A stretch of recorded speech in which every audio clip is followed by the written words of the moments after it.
Graduated from Rowan University in the spring of 2022 with a sports communication and media degree. I got to actually call minor league baseball and G League basketball games while I was in school. And then I graduated, and as soon as I graduated, I went to NFL Films in Mount Laurel, New Jersey. And as much as I loved that experience, I miss putting on the headsets. I decided, you know what, talk is cheap. I have a laptop that's in my house, and so 21 months later, here we are, still on YouTube, calling games and building an incredible, loving community on here with the people that I call my Philly freaks with a capital P and a capital H. We go live for every single Phillies, Sixers, and Eagles game, and we do it like old school radio play-by-play style. I'm Jason Joseph, and this is Play-by-Play with JJ. I showed a swung on barrel. Get out to right field. Bye-bye baseball. That baby is long gone. Good evening, everybody, and welcome on into another edition of Play-by-Play with JJ. My name is Jason Joseph. Hopefully you guys are doing well. Make sure you guys hit the thumbs up button, hit the subscribe button as well, and turn on the notification bell icons too, and that way you will know when we do go live. For Sixers, for Eagles, and of course for Phillies action as well. We got the Sixers taking on the Brooklyn Nets tonight. I want to make sure I say first and foremost hello to everybody. Happy holidays to each and every one of you. For those of you who did celebrate Hanukkah like me, I hope that you guys had a very fantastic Hanukkah. Christmas is also coming up on Thursday. I will not be on Christmas, and we'll obviously make sure to wish all of those people who celebrate Christmas. I will make sure that I sign off with that tonight too. But Merry Christmas if you're not going to stay on for the whole thing. I love you guys. I'm very blessed. I'm very grateful for doing this, and I enjoy each and every one of you for sticking with me and for being on here. But now, just to get down to business, and I also have to make sure I say hello to Andrew, hello to Valerie. Valerie, thanks so much for all the kind words. That means so much to me, and I just really appreciate you for coming on here. I know that you were on here a lot during the World Series and during the MLB playoffs, and it's just such a pleasure to have you on here. Same thing with Andrew, same thing with Hardcore, same thing with everybody here. Mark is also here as well. And yeah, all right, so we're ready to get things started. We'll be ready in about 7 minutes, but just to talk a little bit about this game before we actually dive into it, I still, to be honest with you, have not gone back to watch the highlights against the Dallas Mavericks. We had the Eagles game that night, but the Philadelphia 76ers did play very well from what I was told against the Dallas Mavericks. VJ Edgecombe had a very good game, and Tyrese Maxey put up 38 points. Drummond had 12 rebounds. The facilitator looked really good, and they took care of business at home against Dallas. 121 to 114 was the final score. This team just feels like that they are just putting it together, and they're still doing it without a consistent lineup on a night-to-night basis, which really just makes them scary. But the one thing about the Sixers that I've always really liked in regards to just this year is the leadership of Tyrese Maxey. This guy just continues to elevate his game. He's playing as a top 5 NBA player right now, and some people still believe that that's a joke. It is clearly not a joke with what he's doing. It is absolutely monstrous in a very good way, too. He's made such a big impact on the team. He's been the face of the franchise. His playmaking abilities have gotten a lot better. His defense, even statistically, the numbers have gone up with his steals and with his blocks per game. He's doing a really good job as the anchor for this Philadelphia 76ers team. VJ Edgecombe, this guy just continues to step up, and he's just playing such high-volume basketball minutes, and has done a very good job on both sides, really. Specifically on the defensive end, he's really making a name for himself, not even just as an all-NBA defensive rookie team, but I could actually see that there could be a case where he does make an all-NBA defensive team. That really would not shock me this year with the way that he's playing. I've given Nick Nurse a lot of heat, and I feel like rightfully so. The criticism that I've given to Nick Nurse has been fair. That's really how I feel. I feel like I haven't been unfair in regards to criticizing Nick Nurse. But here's something that I will give him praise for. Usually a lot of times, and we saw this under Doc Rivers, we saw this under Brett Brown, and just to stick to a Philly standpoint, VJ Edgecombe would not be getting the minutes that he is playing under those specific head coaches. A lot of times in the NBA, when you're on a team who has 3 all-stars or 3 all-star caliber players, you're not going to get a lot of playing time. And I feel like that VJ himself, even with the injuries that the Sixers have dealt with this year and the illness that's going on right now, when everybody has been fully healthy and when you do see Joel, Paul, and Tyrese playing together, VJ is still getting a lot of minutes. He's still logging in a ton of minutes, and Nick Nurse has all the trust in him. And I see that, and I do have to give him praise for that because I like how he's been playing, and I like how Nick Nurse has been allowing him to make mistakes and allowing him to grow. To a fault, though, we still criticize that Jared McKeon's not getting enough minutes, and I still feel like that is valid. But the fact that VJ is not in a limited role is, I think, a very good sign, and we don't necessarily talk about that as much. So I wanted to just give Nick Nurse a little bit of flowers in just that department right there. Tonight, okay, they're taking on a Brooklyn Nets team who is just in shambles. Michael Porter Jr. is playing very good basketball, but overall, the Brooklyn Nets are tanking. They're trying to get a top pick. They did just beat Toronto 96-81, and that was a good win for them. It was. They beat a team that was 4 games over 500, and Michael Porter did lead the way with 24 points, 11 rebounds in that game as well. You also saw some really good passing from Terrence Mann, but they should definitely beat this team. I don't think that is without a question. And this should be one of those games where I see Tyrese Maxey, Joel Embiid, and Paul George just rest in the fourth quarter. I really don't want them to play in the fourth quarter. If we can just kick our feet up and relax after 3 quarters of play, I think that's a good day. And that's how it should be today. If I have to see the starters out there in the fourth quarter, I think that's a disappointment. That's where I stand. Maybe that's a little bit harsh. Maybe disappointment is not the right word, but I'm going to be a little bit – I'm not going to be as happy. Not disappointed, but I'll be like, damn, like that was a missed opportunity. Final score predictions. Let me know down below what you guys feel like this game is going to be as far as the result of the game. I'm going to go 130 to 108 Philadelphia. I think that's a fair score.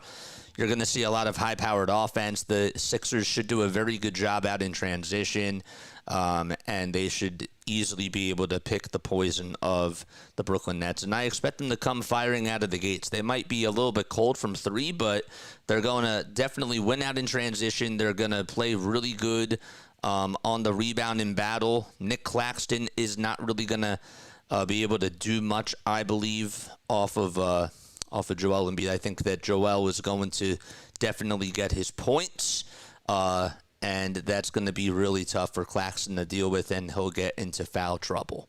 And that's sort of where I feel like the game plan should be in this one. Just run the ball through Joel's hands to start off the game and try to get Nick Claxton into foul trouble.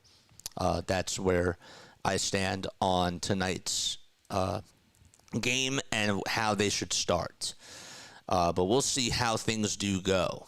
We shall see how things do go in tonight's game. And by the way, sorry about this. I forgot to mention, too, that there's no Dominic Barlow. VJ, actually, I just got this. VJ is actually out tonight. That illness is going around. So now that obviously does change things, right? And Jared McKeon should get more minutes because there's also no Quentin Grimes either. This is a game where I really want to see Jared McKeon go out there and flourish. I really just want to see him put up points, be aggressive, and just play his best brand of basketball. I really do. I feel that way. You're missing Barlow with size. And again, still no Oubre and still no Watford as well. But I still feel like that the Sixers should win this game. There's no excuse. You get the big three out there getting reps, and I want to see what the firepower is that they can produce tonight out in Philadelphia at the Xfinity Mobile Arena. And we shall see how things do go. We are 20 subscribers away from getting to the 8,200 marker. Make sure that you guys do hit that subscribe button. Sixers are in their black and white uniforms, and we're ready to start off tip-off. The Brooklyn Nets are in their white and black unis. And we're playing out at the Xfinity Mobile Arena. Again, if my lighting does look a little bit differently and if I sound a little bit different, it's because I'm not at my house. I'm not at my usual setup. So we're just doing this. We're just doing this from another base right now. All right, so Embiid is going to go tip things off for the Philadelphia 76ers, and then you got Claxton on the other side. Embiid does win the tip-off, and it goes into the hands of Tyrese Maxey. So for the Philadelphia 76ers, they got Tyrese Maxey, Jared McKean, Joel Embiid, Jabari Walker, and Paul George as their starting five. And for the Brooklyn Nets, it's Michael Porter Jr., Noah Clowney, Nick Claxton, Terrence Mann, and Igor Demid all out there. Here's Maxey with a step-back three. That one was at the top of the key. Sixers were going from right to left. It was no good, and Joel Embiid got fouled. It was a loose ball foul on Noah Clowney, who just pushed Joel Embiid to the ground after trying to box him out for a board. And the Sixers get a fresh 14. Oh, boy. Shot clock was actually going down to about 2.5 seconds, and it was a good look for Tyrese Maxey, just could not cash it in. Embiid will inbound it from the far sideline and give it over to Tyrese Maxey at the Sixers logos, being guarded by Demeen heavily, and he'll zip it over to Jared McKean. 5 seconds left on the shot clock. McKean down low to Embiid with a turnaround baseline J, and he got it right over Nick Claxton. He got to his sweet spot and was able to hit a turnaround jumper from the baseline. It was from 10 feet, and the Sixers lead it 2-zip. Okay, Mann turns it over on the dribble. It's picked up by Jared McKean. Here come the Sixers. Off to the races. Paul George tries to go up with a layup. He got fouled pretty hard by Nick Claxton on the right side of the baseline trying to lay it up and in. And he's going to march his way over to the foul line and shoot a pair of free throws for Philadelphia. And Sixers just capitalizing on these Brooklyn Nets mistakes. That's going to be something that is also a part of the game plan too, because again, this Brooklyn team is young. They are a team that really just doesn't have much of an identity, and they will turn the ball over and they will make mistakes. George at the line, first foul shot, that one is swished, and the Sixers lead it 3-0. David is here. He says, "Hi JJ, let's go 76ers. Let's go, baby. Let's go." All right, maybe I can turn the light over here. Yeah, that's a little bit better. 3-0 Philadelphia, and now make it 4-0 as both free throws are good. Excellent. Okay, Sixers up 4-zip, and the Brooklyn Nets have the ball again. A little backdoor pass to Demeen, and a wide-open three-point shot is up and airballed by Noah Clowney. Demeen did not want to take it to the rack. He passed it out of the shot, and the Sixers got the board. George to Embiid at the top of the perimeter. Fake the dribble handoff and dribbles it inside the three-point line. Takes a foul line J off the dribble and connects. A 6-0 run to start things off, and 4 points for Joel Hans Embiid. Clowney with a catch-and-shoot three on the other side, and that hits the top of the backboard at first to hit the front of the rim, and then it went over to the shot clock, and it'll be Sixers ball as it's marked out of bounds. We got 24 likes already. We're trying to get to the 100 marker. So if you guys have not done so, make sure you hit the thumbs up button and hit that subscribe button as well. Embiid gets it again. He's turning. He's trying to take on Claxton again. Goes up with a 2. That one went in and out. Just had didn't have the soft touch there. A little bit too hard. All right, Porter Jr., Clowney, Claxton, Mann, and Demeen. Sixers get a steal. Here's a three-pointer by Jabari Walker. That was no good. The steal, by the way, was recorded by Paul George. And they have to get back on the defensive side. Okay. 6-0 Philadelphia. Here's a drive to the basket by Claxton, but he kicks it out, and there's another wide open three. That one won't go either for Igor Demine. He has missed a couple of threes so far in this game, and Embiid gets a rebound. Walker with another three. He airballs it again. That time it was on the near side of the wing. His previous three was on the far side. Walker back to Porter Jr. for a three, and that one won't go. So the Philadelphia 76ers up 6-0, and the Brooklyn Nets have been ice cold from beyond the arc. Sixers do turn it over as Maxey was driving towards the lane, got the ball swatted away, and it was last touch off of Maxey's right knee, and therefore it's Brooklyn ball. Nets are 0 for 4 from downtown. Sixers so far 0 for 3. Not good enough on their part either.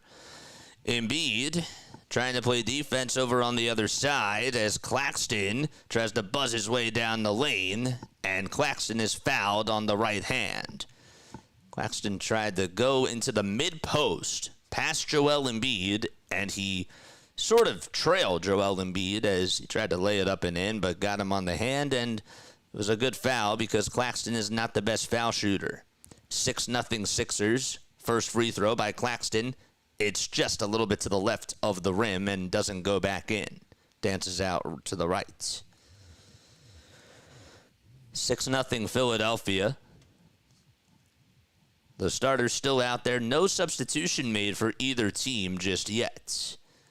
Nets, we said this before, but they won their last game 96-81. They are 4-8 on the road and 8-19 overall. Claxton does go 1 for 2 from the line. And it's 6-1 Philadelphia now.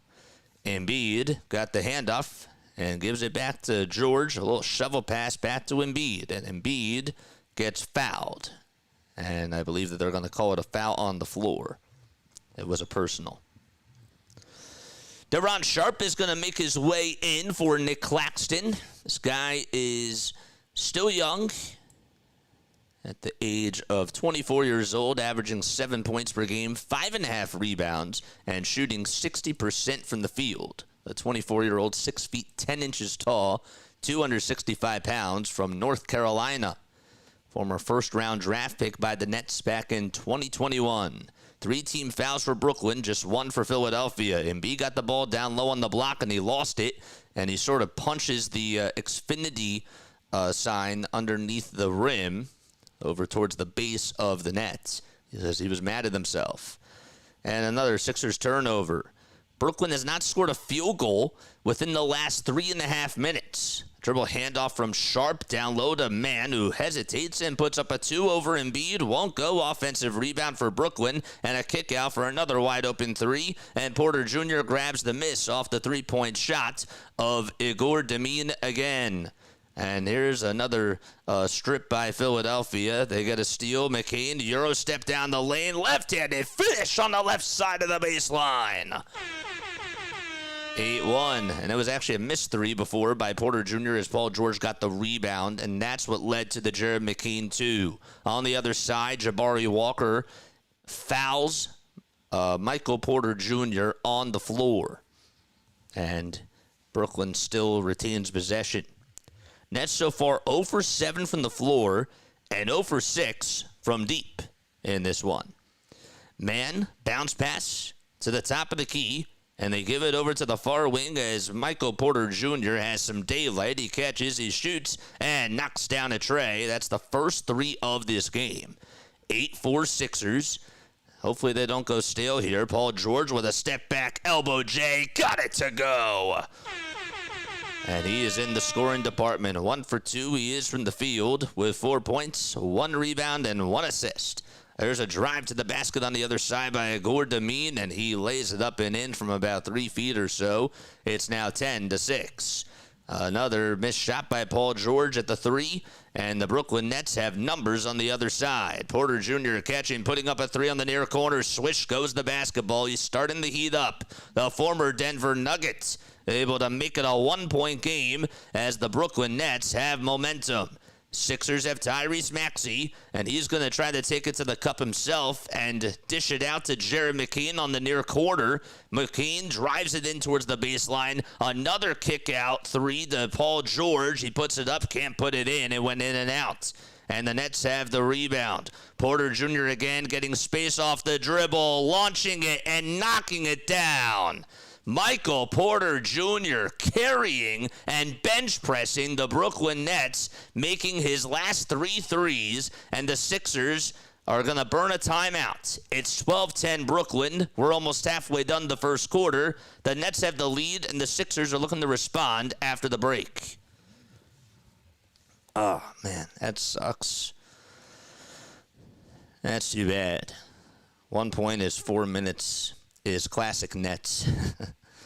Jersey Talking Sports Name says, let's go. I need VJ Edgecombe for 10 points. Unfortunately, VJ is out tonight. I will make sure that I mention that again. There's an illness going on around the Sixers locker room. Joel Embiid had it. Tyrese Maxey, I believe, was the first one to have it. Well, that actually might not be true, but when the Philadelphia 76ers first had an injury status of somebody due out to an illness, it was 2 weeks ago when Tyrese Maxey had it, and he was ruled out for Friday and Sunday's game. Those were the only 2 games that the Sixers played that week. And then it went on to Joel Embiid, and now VJ Edgecombe, Dominic Barlow, and Quentin Grimes are all out with that illness. So, yes. What is happening? JJ, you put the scoreboard up or nah? The scoreboard is up. I don't know why you can't see it. You might have to refresh the page. You should be able to see it. But yes, I have a scoreboard up at the top and one in the middle, and then I got the tickers down towards the bottom quadrants of the page. Hopefully you're all doing well. I just want to let you guys know that this is our only Sixers stream that we're doing this week. I am going away, and I will be back next week. The next telecast, the next game that we are going to be calling will be on Tuesday of next week. That will be December 30th. It's when the Sixers take on the Memphis Grizzlies, and that's a Tuesday night game at 8 o'clock out at the FedEx Forum in Memphis, Tennessee. So that is when we will be on next. I just wanted to make sure that I gave you guys a heads up. And then we got another game on New Year's Day. So the Nets have taken a 12-10 lead. They've been on an 8-0 run, led by Michael Porter Jr., who is really having an awesome season. I mean, I was talking about this with somebody before. You know, when he was out in Denver, obviously he was not the number 1 option. It was Nikola Jokic's team, and Jamal Murray was the number 2, and Michael was just the guy that, you know, would just take over when he had to. He was the third guy that they had on their team. They didn't necessarily expect him to be running the offense. It was Jokic's offense. And, well, now we're seeing him utilizing a new system where the offense is his. And he's done a very good job overall this year, averaging 25.6 points per game, which is 14th in all of basketball. Also 7.5 rebounds. His minutes have certainly gone up, and his three-point shooting has been really awesome. In his last game, he actually shot 50% from downtown. He was 4 for 8 from 3. Here's a 2 that's up and in by Philadelphia. That was Joel Embiid, who got the ball on the inbound and just took it right to the rack and was able to lay it up and in, and we're tied at 12. 6 minutes to go in the first quarter. An elbow J by Brooklyn. That one won't go. It was just a little bit to the left. Embiid got it, and he's going to take it himself over towards the near elbow. Passes it. It's a chest pass over to Paul George, who steps back and takes a baseline 2, and the ball gets stuck. There's a wedgie as the ball is stuck between the rim and the backboard. And Porter Jr. jumps up, and we're going to have a jump ball. Okay. We got other games going on, too, in the NBA tonight. We'll get to that in just a little bit. So the jump ball is going to be between Paul George and Deron Sharp, number 20 for Brooklyn and number 21 for Philadelphia. Man was on the left side, and then he went over to the right in front of Tyrese Maxey. The ball gets volleyballed and pinned off of a net, pinned off of a Sixer, and back to a net it goes as Claxton tries to take it down low. It was Paul George who tried to take it down low, and the ball ended up getting denied by Claxton. On the other side, Porter Jr., who got the ball out in transition, was able to lay it up and lay it on in. and he's going to go to the line for one more. So the Philadelphia 76ers have not done a good job game planning for this guy. They called a personal foul on Tyrese Maxey. They said that there was some contact over towards the left elbow of Michael Porter Jr. as he went up for the layup. And I don't think that there necessarily was.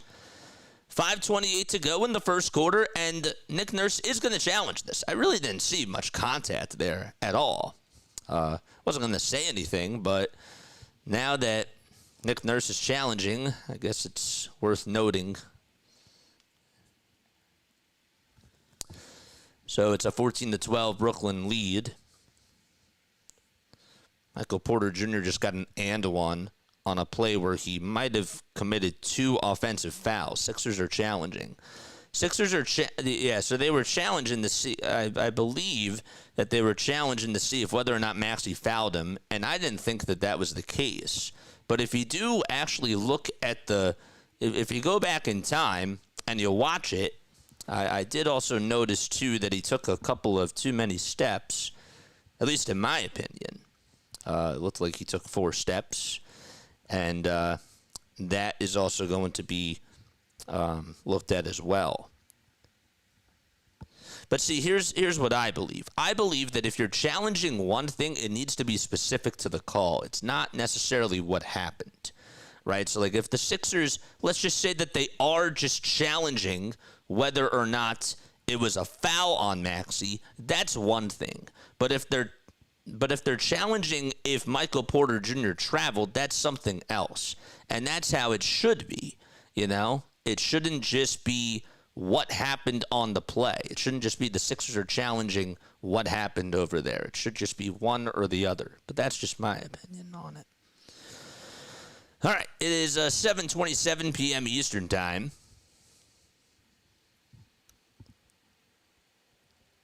And they're back from the break. Knicks or Wolves tonight, JJ? I'm gonna go Knicks. I think Julius Randle is a good game, but I think that the Knicks prevail and get themselves the W. You guys can see the scoreboard, right? You can actually see the scoreboard, correct? We got 37 people watching, 31 likes. We need 6 more to help us get to an even number.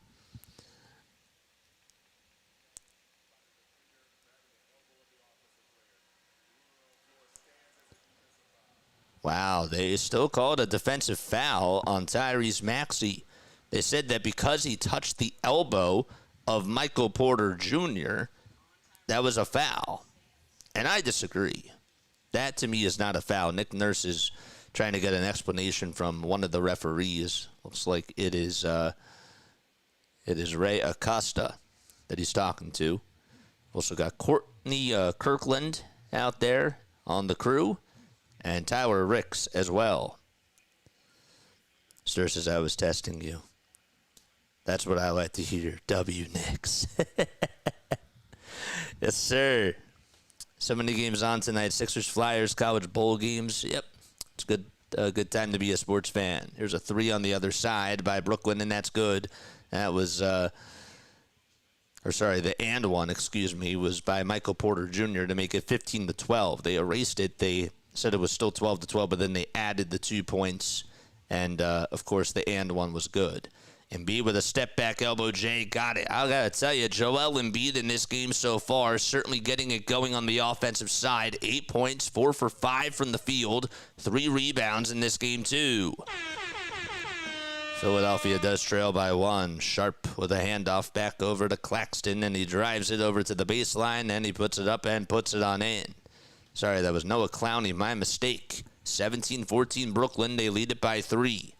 Maxey, Embiid, George, Edwards, and McCain are out there for the 76ers as Embiid tumbles towards the deck, tried to finish with the left hand down the lane, and we have a shooting foul called on Deron Sharp. There's 4 minutes and 37 seconds left in this first quarter to be exact. Philadelphia is down by 3. Sixers did beat the Nets in their first 2 games that they played against them back in November. The first one, they won by 24. And the next one, excuse me, they actually ended up losing that game. Yeah, they ended up losing that game 150, or no, they did win that game 115 to 103. For some reason on the ESPN scoreboard it said otherwise. That's weird.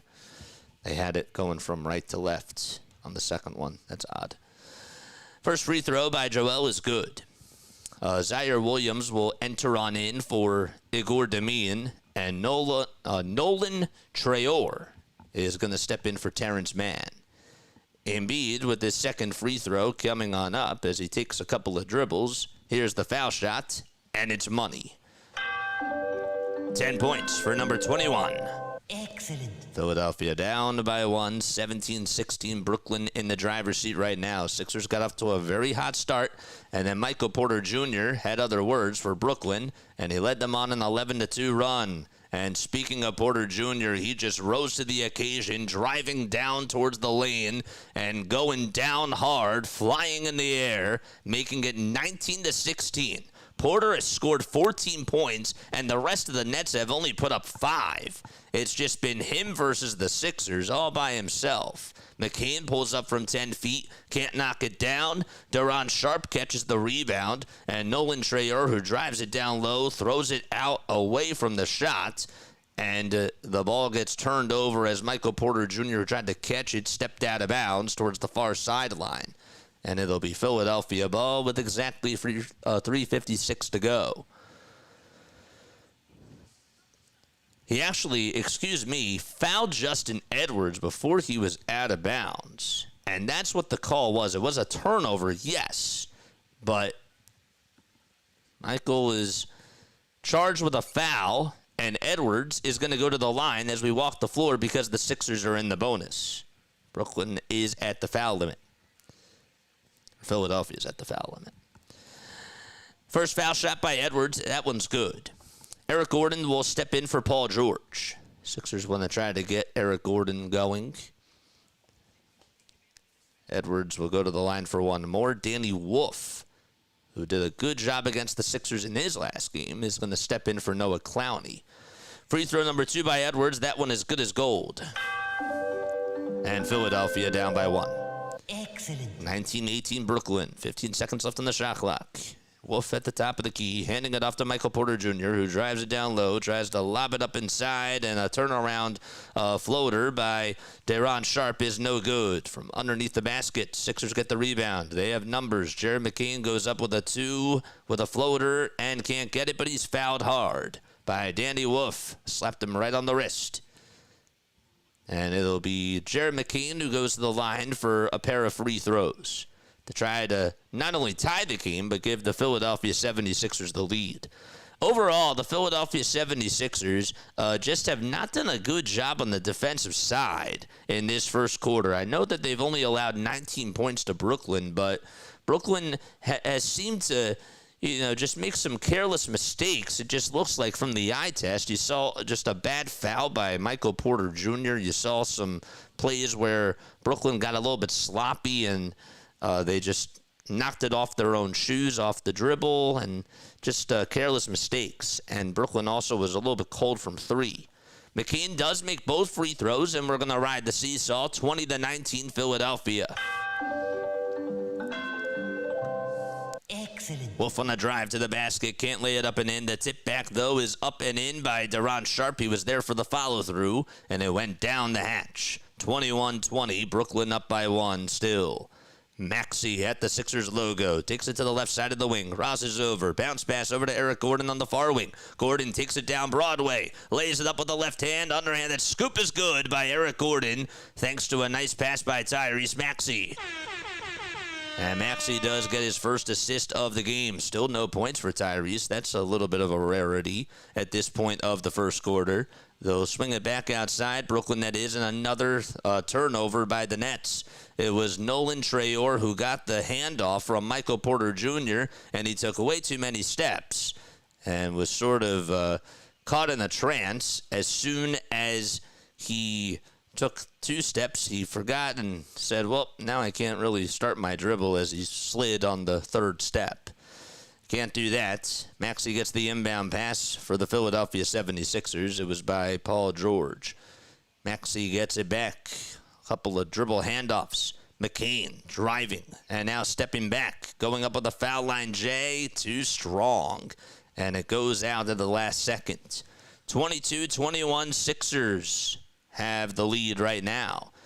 15 seconds left on the shot clock. Brooklyn has the ball. At the top of the key, it's Zaire Williams, who tries to lay it up and in as he got past Maxey and then tried to go up with a little floater from the second hash mark on the right side of the lane, and he got fouled from behind by Maxey. And so another pair of free throws coming up for the Brooklyn Nets. The first foul shot by Williams. He gets it to go. Lineup for the Brooklyn Nets. They got Williams, Wolf, Sharp, Martin. That's Tyrese Martin. And Traore. Nolan Traore, only 19 years old. He was taken as the 19th overall pick in this year's draft. Kyle Lowry will come in for the 76ers. There's a lineup with Kyle Lowry and Eric Gordon out there. And again, this is what happens when you don't have Quentin Grimes and VJ Edgecombe. So they're forced to play more minutes now because of that. Foul shot number 2, that one is good, and it's now 23-22. Still no Oubre and still no Watford either for the Philadelphia 76ers as well. So it's Drummond, Lowry, George, Edwards, and Gordon. What a lineup that is for Philadelphia. Here's George with a tough elbow J. He was touched very hard. Maybe touched was not even the right word. He got shoved to the ground, and he's going to go to the line for 2 free throws. Did not make the shot from the left elbow. Don't forget to like, don't forget to subscribe, and turn on the notification bell icons. We got 43 people playing. Where's Andre Drummond? Is he playing tonight? He's coming off the bench, my friend. 23-22, George for the tie. That's good. He has swished all 3 of his foul shots. Would you rather look like Tyrese Maxey, Michael Porter Jr., or Jokic? If I'm playing a game, as the free throw is up and in, 24-23, I would want to be Michael Porter, personally, as far as my game goes. Mentality-wise, Tyrese Maxey any day. 24-23, Sixers up by 1. 5 seconds left on the shot clock. Wolf gets it over on the low post, tries to turn around and hit a 2, and, well, nobody could box out Deron Sharp again. Andre Drummond was defending Danny Wolf, and Deron Sharp was set free, and Brooklyn gets the lead back. George gets the ball knocked loose. They try to bowl it on over to Eric Gordon, but it's picked up by a Brooklyn net on the other side. And rolling over to the basket again is going to be Tyrese Martin. Or not Tyrese Martin. That was Zaire Williams, and Justin Edwards fouls him on the left hand. Try to actually set his feet there, and they're going to call blocking foul. But the Brooklyn Nets are in the bonus anyways. 25-24 Brooklyn. 75 seconds left to go in the remainder of quarter number 1. Free throw number 1 is good by Zaire. Sixers will bring back Jared McCain for this one. We just got a word from the NBA. It was posted on Underdog NBA. They do a good job with their sources, but they said that Zach LaVine is going to miss at least 1 more week due to an ankle injury. Foul shot number 2 by Zaire Williams. That one is up and good, so he goes 2 for 2 from the line. McCain did come on in for Justin Edwards.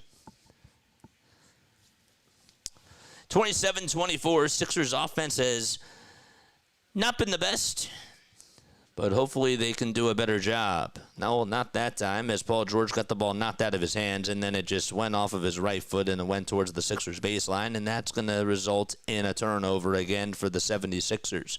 George really just does not turn the ball over. I mean, we've seen it a lot of times this year already with just a pair of turnovers. That's not like him. 50 seconds left in the first quarter, and the Nets have possession. Wolf on a catch-and-shoot three. That's wide right, and the ball gets tipped out of the hands of Deron Sharp, and it goes off of Kyle Lowry's fingertips towards the baseline, and it'll still be Brooklyn possession. 43.5 seconds to go, and 14 seconds on the shot clock. Nets will inbound it from the right side of their baseline. They're going to inbound it over to the top of the key as Tyrese Martin gets it at the 76ers logo. His defender is Jared McCain. Dribbles with the right hand. 5 seconds left on the shot clock. Here comes a screen by Deron Sharp. They throw it over to Danny Wolf's away, and Wolf tried to go down low, and a turnover called on Brooklyn. And the Sixers will get it back with exactly 34 seconds to go. Danny Wolf did step out of bounds. So George has it for the 76ers. There's 10 seconds differentiating the shot clock from the game clock. Paul crosses over and now has Clowney on him as his defender. They swing it around the timeline. The ball finds Gordon for a wide open three. Cash, and we're tied. Tied at 27 apiece. 12 seconds to go as the shot clock is unplugged. Philadelphia just 1 for 5 from 3. That was their first make from beyond the arc. Brooklyn 3 for 10.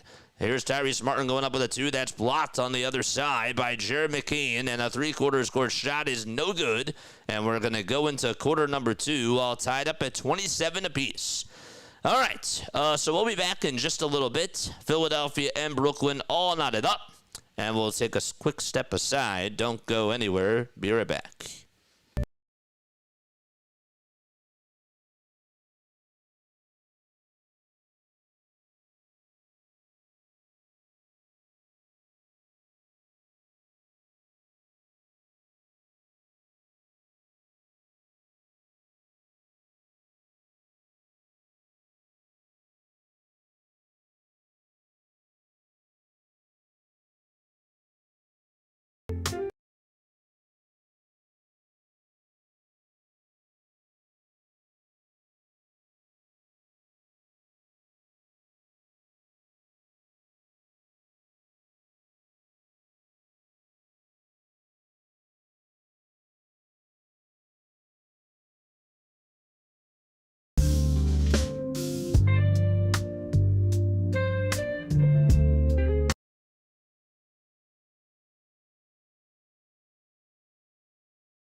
I still can't figure out these audio problems, man. Alrighty, we're tied at 27 apiece as we go into quarter number 2. My name is Jason Joseph. This is Play-by-Play with JJ. Make sure you guys hit the thumbs up button and subscribe to the channel as well. Claxton will step on in for Deron Sharp as we start off quarter number 2. Deron gets it over on the left post and dumps it back off over to Tyrese Martin, who crosses over, drives it down the lane, and we have a shooting foul called on Eric Gordon. All right. 42 people tuning on in. 34 of you have hit the thumbs up button. We do like an old school radio play-by-play style. Feel free to get involved down below and just chat it up. You can talk amongst yourselves. You can chat with me too. I do a radio play-by-play style where I call Sixers, Eagles, and Phillies games. I also, during the baseball season, do a lot of other baseball games on here as well. So you're more than welcome to go check that stuff out. There's definitely links if you go to my channel and you click on my name. You can see a lot of different YouTube shorts of some different baseball calls that we have and some other content too. 28-27, Brooklyn does lead it by 1. Make sure that you guys spread the word. Tell your friends about this channel too. And yeah. It's cool stuff. Jared McCain is going to give it up over to Andre Drummond on the drive to the basket. He tries to lay it up and in, but he's fouled right before the shot went up, even though they called it in the act of shooting, which is kind of weird. At least that they did that on the ESPN app. The shot did not go in anyways. Referees are talking things over, just to make sure it is a shooting foul. Like, if you woke up, sister, as Maxey, Porter, or Jokic in looks and had to stay that way in life, if I had to choose one of the three, I'm Tyrese Maxey. I'm the man. I would want to be Tyrese Maxey. If those were the three choices, yeah. Who wouldn't want to be Tyrese Maxey? We're tied at 28. I'm sure that Jokic and Porter, that Jokic and the other players too are cool. But if given the choice, Tyrese Maxey, because I get to play for the Sixers, and it just seems like he's a really cool guy. 29-28, Philadelphia up by 1. Here's Martin again on the drive. Bad pass as Paul George snipes it away. George dribbling, going down towards the mid-post, puts up a 2 on a step back, and he got it. And Paul George gets the Sixers offense going from the field. Another steal by Paul George again. That was just a little handoff to him, and he goes down with authority, lays it up, and lays it down with a dunk. My gosh, Paul George going in flight mode, and a timeout taken, 33-28. Paul George trying to get the crowd amped up. What an absolutely nasty dunk by Paul George. He just raised the roof on that dunk right there and dropped an absolute sledgehammer. And a timeout taken by the Brooklyn Nets. And we're going to take a very quick step aside. Even a Dembona likes it over on the far sideline. Be right back.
Philadelphia up by 5 as Paul George forces the Brooklyn Nets to take a timeout after just an absolute monstrous dunk with that right hand.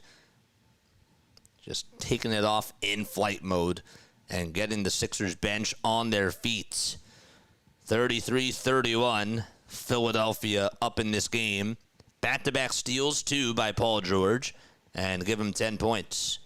Philly leads it 33-28. A wide-open three by Igor Demin, and that's a splasher from the far corner.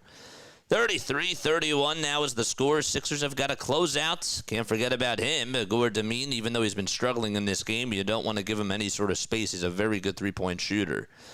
Here's a catch and shoot by Eric Gordon, and that one is good from the near wing. Look at Eric Gordon knocking down shots from the wings. The Sixers lead it by 5. Wolf on a catch and shoot three on the other side for the Brooklyn Nets, and the ball gets knocked out of the hands of Andre Drummond and rebounded by Deron Sharp. They get the ball back. They swing it around. The ball finds a corner shooter on the three-point line, and it's going to be Zaire Williams who steps out of bounds right as he put up the shot. Did not watch his footing. That's the second time today where a Nets player has stepped out of bounds on a three-point shot. McCain on a little give and go to Andre Drummond, and he throws it down with both hands, and it's now 38-31. A little jam by Andre Drummond, and Dunk City in Philadelphia in the second quarter. Wolf on a dribble handoff, and that goes to Claxton. Wolf was trying to cut towards the basket, and instead they'll zip it out to Igor Demin on the three-point line, and that's rebounded by Andre Drummond off of another misfired three by the Brooklyn Nets. Here comes Paul George with a 20-foot step-back J on the left elbow. Can't get it off. It was rebounded again by the Brooklyn Nets. Clowney with a catch-and-shoot three on the near corner, and that one is good to make it 38-34. Man, oh man. Sixers up by 4 with 9:13 to go in quarter number 2. Their lineup, it's George, McCain, Drummond, Lowry, and Gordon. George from the left elbow puts up a step-back J again, and that one's short. And the Brooklyn Nets have the possession yet again. Sixers are settling for these mid-range jumpers over the last couple of drives, and they're not getting rebounds because they're pretty small. I mean, their fourth tallest guy is Paul George out there, and then they got Andre Drummond as the center, but everybody else is very small. Clowney gets the ball stolen by Paul George. He tried to go for the three. It was blocked by Paul. And then as he came down with it, Paul George just took it away from him. Here's a layup on the other side by Eric Gordon, and he's fouled hard. And we have some free throws coming up for the 76ers with exactly 8:27 left remaining in this first half. So after the timeout was taken by Brooklyn, the Philadelphia 76ers offense looked a little bit stale, even though there was a beautiful dime by Jared McCain to Andre Drummond as he got it over two defenders, and then Drummond just threw it down with both hands. You couldn't necessarily tell how beautiful of a pass that was in real time with Jared McCain's playmaking, but it was a pretty good pass. Gordon at the line for a pair of foul shots. Number one will go in and out.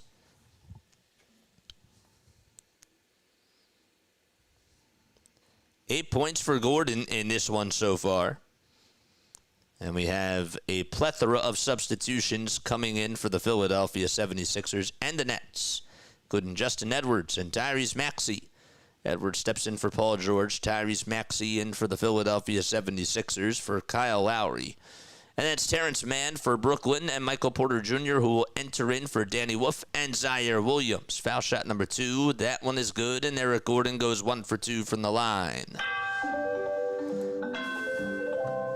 Excellent. All right, 39-34. Sixers defense by Paul George has been absolutely excellent so far. Here's a layup by Noah Clowney, and he puts it up and in with that left hand off the assist by Claxton.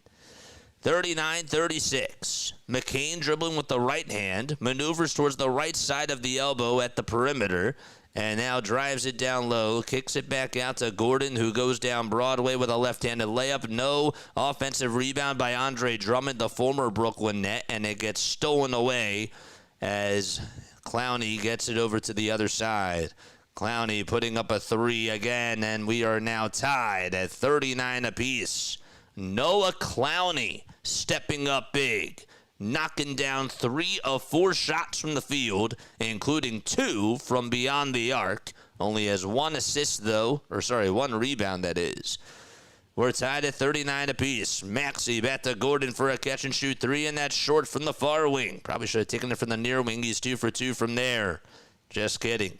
Another playmaker here by Michael Porter Jr., giving it back over to Gordon. Or sorry, man that is, who goes up with a shot and lays it up, lays it on in. Nick Claxton off the assist by Terrence Mann. And we're going to take a timeout. Philadelphia is down by 2. Their offense has gone stale.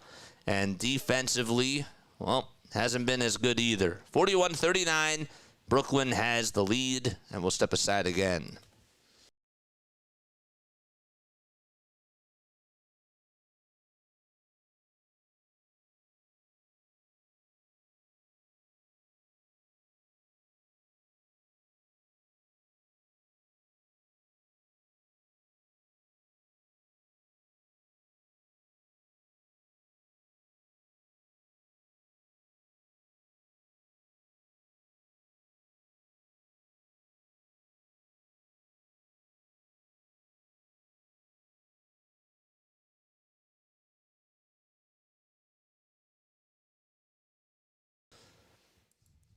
What's going on, chat? How you guys doing? My name is Jason Joseph. This is Play-by-Play with JJ. We got 47 people rocking with us. 36 of you have hit that thumbs up button. Make sure you guys hit the thumbs up button and subscribe to the channel. Ronald Duffney is here. Ronald says hi.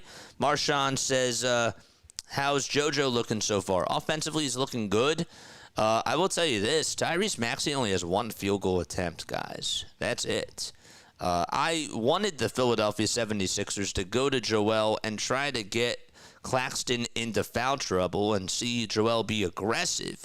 But I didn't necessarily say that Tyrese Maxey should only have 1 field goal attempt. I want him to get his touches. But yes, is Paul George creating shots? Yeah. Is there only 1 basketball to go around? Yes. But you still have to find a way to give the ball to Tyrese Maxey because he is your number 1 playmaker. And I feel like tonight he should be used primarily as at least a number 2. I mean, he should always be a number 1. That's really stupid. But, you know, he should be getting the ball more. He just should. So Maxey, 1 field goal attempt and a donut of points. Embiid is going to step back in for Jared McCain. McCain just 4 points so far, 1 for 4 from the field. Did have a really nice assist on the dunk by Andre Drummond. And you're going to continue to see more minutes, especially in the second half, for sure. 41-39, Brooklyn has a 2-point lead. Jabari Walker will also step in for the Sixers, and he will play as the 4. Embiid at the 5, Maxey at the 1, Lowry at the 2, and Edwards at the 3. All right, so it's a 41-39 ball game. Nets have Porter Jr. back, Clowney, Claxton, Mann, and Demeen. That is their starting 5 that they started off with tonight. Claxton has hit all 3 of his shots. Clowney has hit 3 of his 4 shots, and Michael Porter Jr. 5 for 6. Here's a steal off of the bad play by Philadelphia, and Nick Claxton is going to dunk it on home to make it 43-39. Kyle Lowry had a terrible pass, and Noah Clowney able to get the easy pick. It's a 9-0 run by Brooklyn.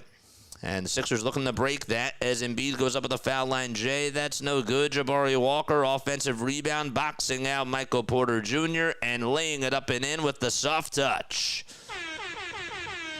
And the Sixers trail by 2 against the Brooklyn Nets. 6 minutes and 18 seconds remaining in the first half. Okay, we have another whistle called on Jabari Walker. So they will call it a personal foul. Man, oh man.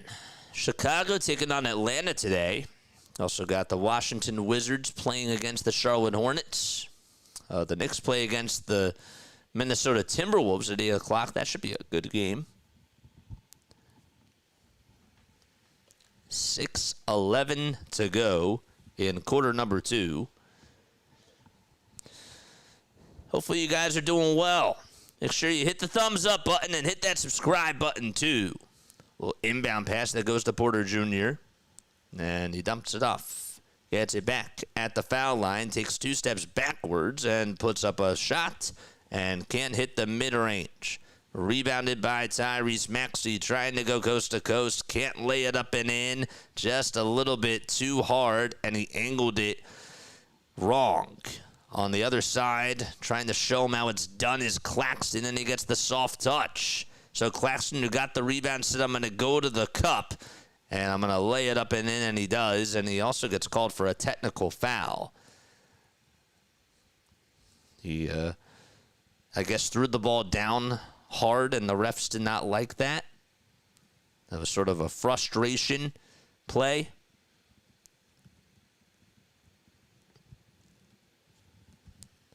He was doing some trash talk, and that's what it was. Maxey at the line for a foul shot, and he gets the friendly roll. And Philadelphia now down by 3. The Sixers are 9-7 at home. They have 16 wins on the season and 11 losses. This is their 28th game, the 3rd game that they've played against the Brooklyn Nets. 5.5 minutes left in this second quarter as Philadelphia trails by a possession. They're down by 3. Edwards dribbling with the left hand at the top of the key, swings it over to Lowry. One more to Maxey for a catch and shoot for the tie, and no good as the ball just rolled out, and it goes out of bounds, and it'll be Brooklyn ball. 19 more subscribers till we get to 8,200. Let's go, people. Let's go. Okay. That was Tyrese's, by the way, when he made the free throw, that was his first point of the game. First point of the game, first point of the half. On the drive is Michael Porter Jr. gets the ball stolen by Embiid, and it goes into the hands of Jabari Walker. Maxey controlling the tempo on the other side, crosses over, looking to get a screen from Embiid, and now takes it and zigzags down the lane, puts up a left elbow J, no good. Offensive rebound again by Jabari Walker. Embiid tried to go hard to the cup, and he's fouled. Terrence Mann fouled him right at the waist, and sort of pulled him down, and Joel's going to go to the line for another pair of foul shots. The Nets are going to call a timeout here before the foul shots go up for Joel. And the clock stops with 4:56 to go in the first half. Philadelphia down by 3. I don't know what that... I believe that Joel was trying to posterize his defender, but just... it's a little bit awkward there. The Nets are going to challenge this. That's why they are calling a timeout. What's up, chat? Hey, JJ, did you hear about the Flyers announcer on the radio? Did I hear about it? Of course. Yeah. Of course I've heard about it.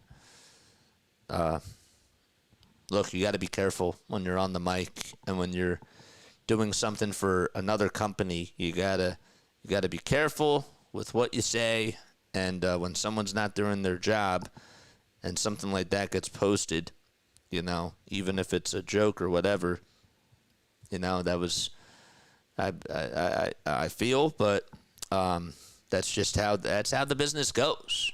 It just is. Having a hot mic sucks. Or it does. But you always got to be careful. Whether or not you agree with what happened, you ultimately have to be careful, and I'm not going to comment any further on that. But I heard about it. 45-42, the Brooklyn Nets are challenging this call, and they're going to overturn it. They're going to say that it was a clean block by Terrence Mann. And there will be no free throws by Embiid, and the Nets also retain their timeout too. They will also say that the Nets had possession after the play was done, so therefore it is Brooklyn ball. Interesting. 4 minutes and 56 seconds to go in quarter number 2 as the Sixers trail by 3. Again, just 1 point for Tyrese Maxey. He is 0 for 4 from the field. Just 4 field goal attempts. Joel has not scored a lot here in this second quarter. He was going off in the first. All right. Don't forget to like, don't forget to subscribe. What's up with the 76ers tonight? I don't know. Tyrese Maxey's not taking a lot of shots, and the Sixers are losing. 45-42. Some of the shots have been really bad, and the defense has been a little bit quiet, too. Porter Jr. with another 3, puts it up, puts it in, and 1. Oh, my gosh. Right from the top of the key, he got fouled on the elbow on the closeout by Justin Edwards. We saw about a couple of games ago where Justin Edwards just was guarding Jalen Brunson, and Jalen Brunson did a good job at initiating the contact on a pump fake, and they put up a long mid-range shot and got Justin Edwards to buy in on the bait, and that just happened again. 18 points for Michael Porter Jr. He has scored about a third of the Nets' points in this first half so far. Embiid goes down the lane with a layup inside. Count the bucket and a foul. And Clowney is guilty for committing the shooting foul. Don't forget to like, don't forget to subscribe, and turn on the notification bell icon.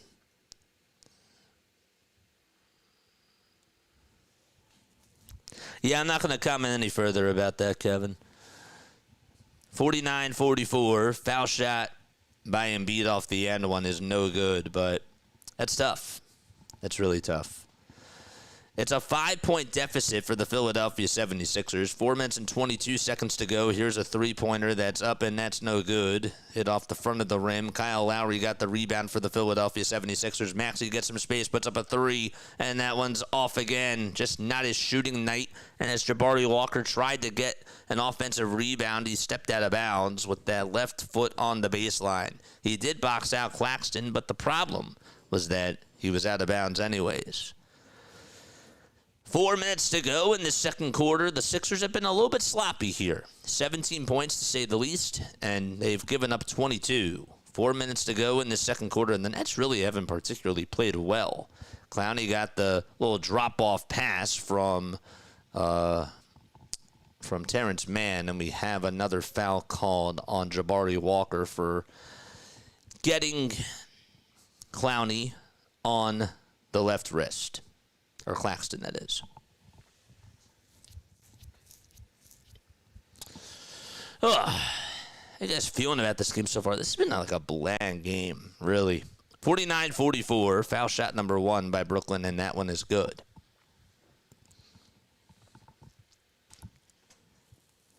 See that the Chicago Bulls are down against the Atlanta Hawks. It's a 39-33 game there. The Milwaukee Bucks lead by 7 against the Pacers. That's going to go on into the second quarter. That's a fun one. The Toronto Raptors, they lead it by 5 out in Miami. 21-16 is the score over there. Then you got Thunder and Spurs tonight at 8:30. That is going to be the game of the night. Absolutely. Both foul shots are good by Nick Claxton, and the Brooklyn Nets get their largest lead of the game at 7. Embiid gets the pass from Tyrese Maxey, and a 3 by Joel in the near corner. Got it to go.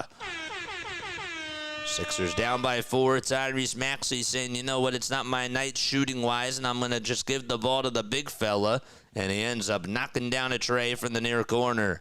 Embiid trying to play defense on the other side as a three is up by Clowney. It was a good contest, and Adembona gets the rebound. Sixers decide to go big here. Maxey crosses on over, and we have another whistle called. It's a personal foul on Noah Clowney, and we'll have some substitutions for Brooklyn.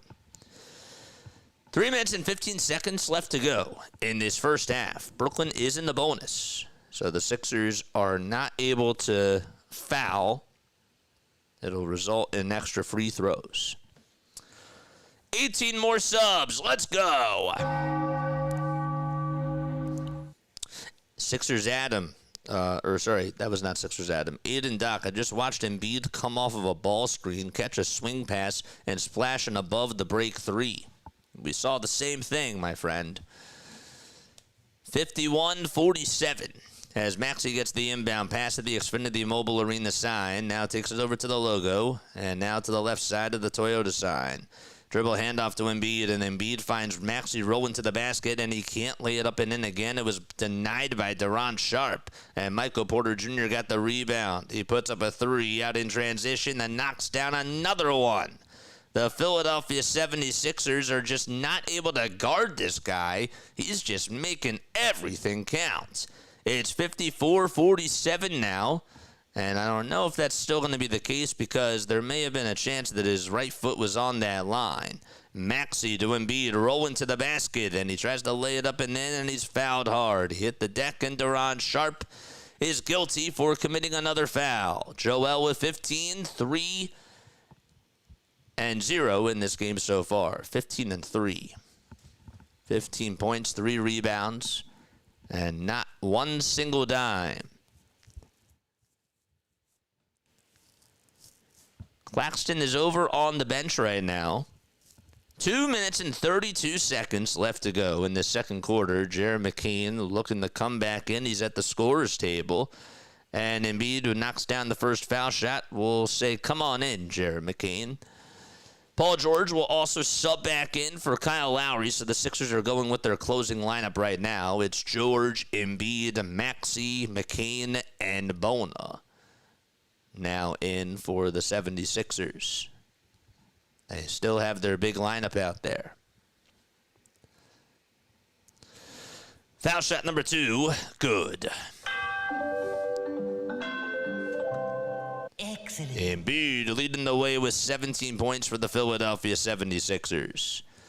Porter Jr. with a dump off to Danny Wolf at the top of the key. His defender is Adembona. Another handoff again to Michael Porter Jr. Gets double teamed and the ball gets swatted out of his hands and a foul called on the reach in by Adembona. And more foul shots coming up for the Brooklyn Nets, trying to extend their lead. Ever so slight contact there. That is a crazy script. I agree. Foul shot number 1 is up and in by Michael Porter Jr. to make it a 5-point lead for the Brooklyn Nets. It's just, I mean, what else can you say? 21 points, 7 for 9 from the field. I mean, the most impressive thing about his performance today is that he's 4 for 5 from 3. This year, he himself, as a three-point shooter, is shooting 40% from downtown, and he's taken about 4.5 threes per game compared to last year, where he shot the ball 39.5% from 3, and he was only taking 2.5 per game. That's really something. 55-49, the ball gets knocked out of Jared McCain's hands, and a backcourt violation. Nope, they're not going to call it. They're going to say that there was a foul right as the ball got knocked out of his hands. Both teams are in the bonus. 2 minutes and 8 seconds left in this first half. Embiid at the scorer's table hands it off or inbounds it to Tyrese Maxey, who's trying to get his first field goal of the day, and he does as he lays it up and lays it on in. His first field goal, and that is points number 2 and 3. A shot on the other side by Brooklyn. The three-pointer's no good. Offensive rebound by Deron Sharp. And Adembona gets called for the loose ball foul. 1:54 to go in the second quarter, and Deron will head to the line.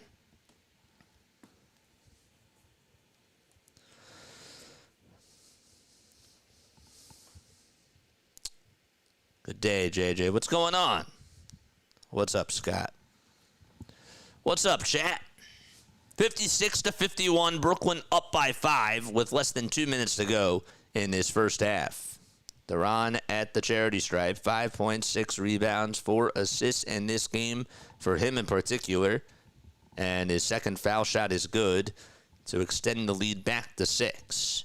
57-51, Brooklyn. 1:50 to go in the second quarter. Maxey, all eyes on him. Dribbling with the rock. Bouncing it over to Paul George. And George gives it back to Embiid, who's down low on the block. Gets past a couple defenders. Lays it up. It's a reverse layup by Joel Embiid. He had a double team coming, and he's still that skillful to just be able to lay it up and in and draw that many defenders. 57-53 now. Porter Jr. again with some space, and the Sixers dodge a bullet as Maxey got the rebound. It was stripped out of his hands, though, and we're going to have another foul. It's a loose ball foul on Terrence Mann. And we're going to walk the floor, and Tyrese Maxey is going to get some free throws. And he did grab onto his thumb. He did. He got a piece of his thumb on that right hand. And Maxey at the charity stripe. Call it a personal foul. Sixers' next game will be on Friday. And again, we're not covering that game. We won't be back until Tuesday. So that is when we're going to be back for our next game, period. They play the Bulls on Friday. And on Sunday, it's the Thunder. We're going to miss a good game there. So, but we'll be back for Tuesday's game out at the FedEx Forum in Memphis. 58-54. It's the first free throw by Maxey was good, and the second one is good as well to make it 58-55. Okay. 1:15 to go in quarter number 2. All right, come on, man. Let's play some defense. Defense. 60 seconds to go in the first half. 5 seconds left on the shot clock. Porter Jr. gets space again, puts up a mid-range, and then another offensive rebound for the Nets. A kick out to Wolf for a wide-open 3. Sixers again just not being able to close out. 61-55. The tray was good.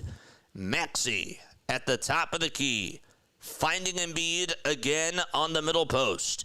And he'll pass it out of the shots over to Jabari Walker as he goes diving, or Paul George, that is. George went diving for the ball. He caught it and then was, I believe, pushed by Danny Wolf.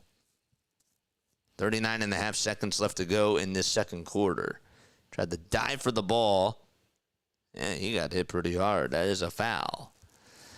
And George will be at the line with exactly 39.5 seconds left. 18 more subscribers so we get to 8,200. Guys, if you want to become a member today, it is $2.99 a month. It's a good way to support the channel. You guys get access to all these really cool emojis. We have a couple tonight. I have a couple of nice Sixers emojis when we're doing the Eagles games. We got some, and when, of course, we're doing the Phillies games, we got our own for them as well. Here's foul shot number 1 by Paul George, and he knocks it down. It is 8:19 p.m. Eastern Time. A long first half, honestly, as it sort of slowed up in the second quarter because of all the fouls. Not doing the Eagles Sunday. Nope. Our next game is going to be on Tuesday, and that'll be Sixers. Joe is here. Brooklyn has Danny Abraham Wolf, Jewish Lightning. His middle name Abraham. I actually did not even know that. Shout out to Joe.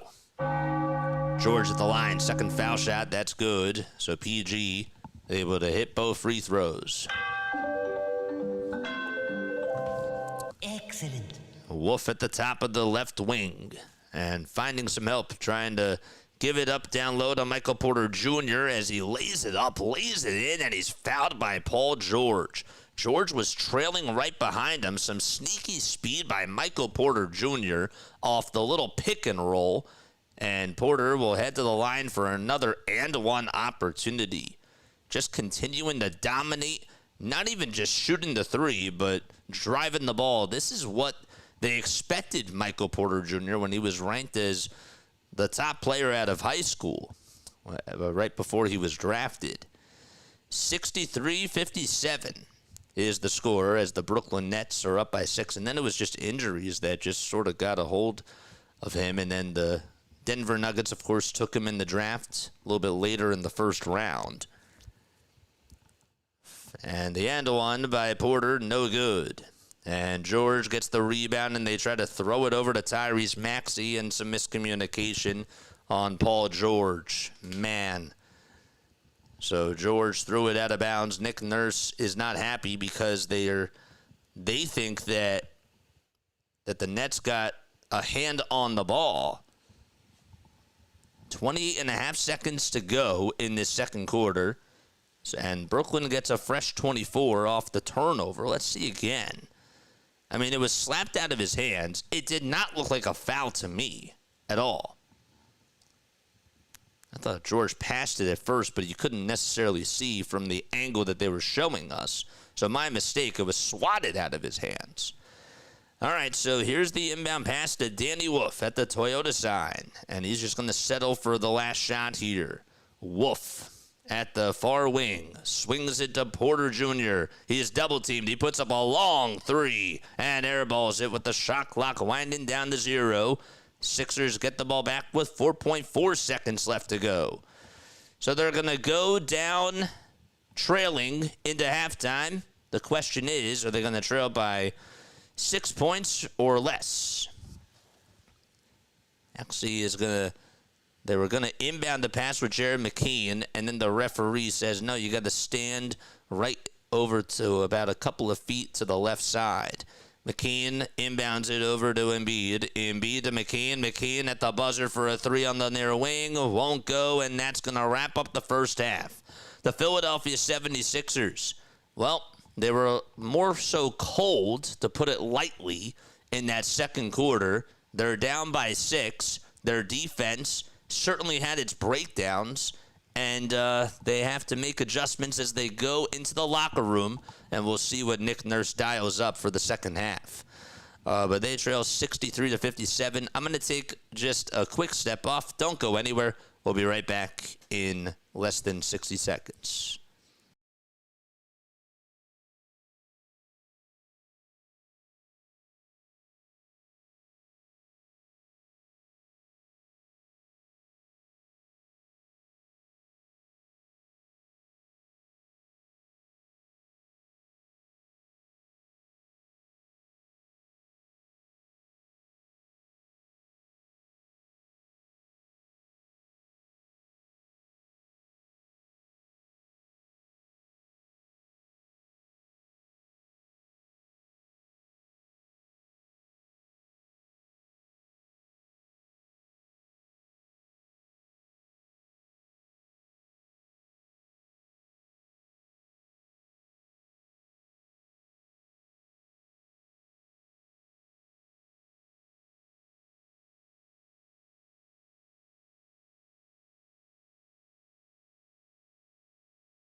Welcome on into the 76ers halftime show here on Play by Play with JJ. Again, make sure you guys hit the thumbs up button. Hit the subscribe button as well. The 76ers are down by 6 at the half. It is a 63-57 game against the Brooklyn Nets. And there's a lot to discuss. There's a lot to talk about. But before we dive into everything, hit the thumbs up button, subscribe to the channel, and turn on the notification bell icons too. We are less than 20 subscribers away from getting to the 8,200 marker. Before the end of the year, I would really like to reach that milestone. That would be absolutely awesome. So please make sure that you share the word and tell your friends, tell your family members about this channel and what we do. And that is that we call Sixers games, we call Eagles and Phillies games, and we do sort of a old school radio play-by-play style of a call. So that's why you hear me being a little bit more descriptive, because obviously you guys cannot view the game here, and this is an alternate play-by-play. That's how I treat my channel. But let's just talk about what happened in that first half. I thought that overall, the Philadelphia 76ers had the right game plan to go to Joel, because Joel tends to, even at this stage of his career where he's not even close to 100%, he still is really good at getting people into foul trouble. And I thought that Embiid was aggressive in the first half. There were a couple of possessions that you would obviously like to have back, and that's just what goes on in every single game. But I thought that they did the right thing by getting Embiid involved on the pick and roll, and he looked like he was scoring the ball at will, especially in the first quarter.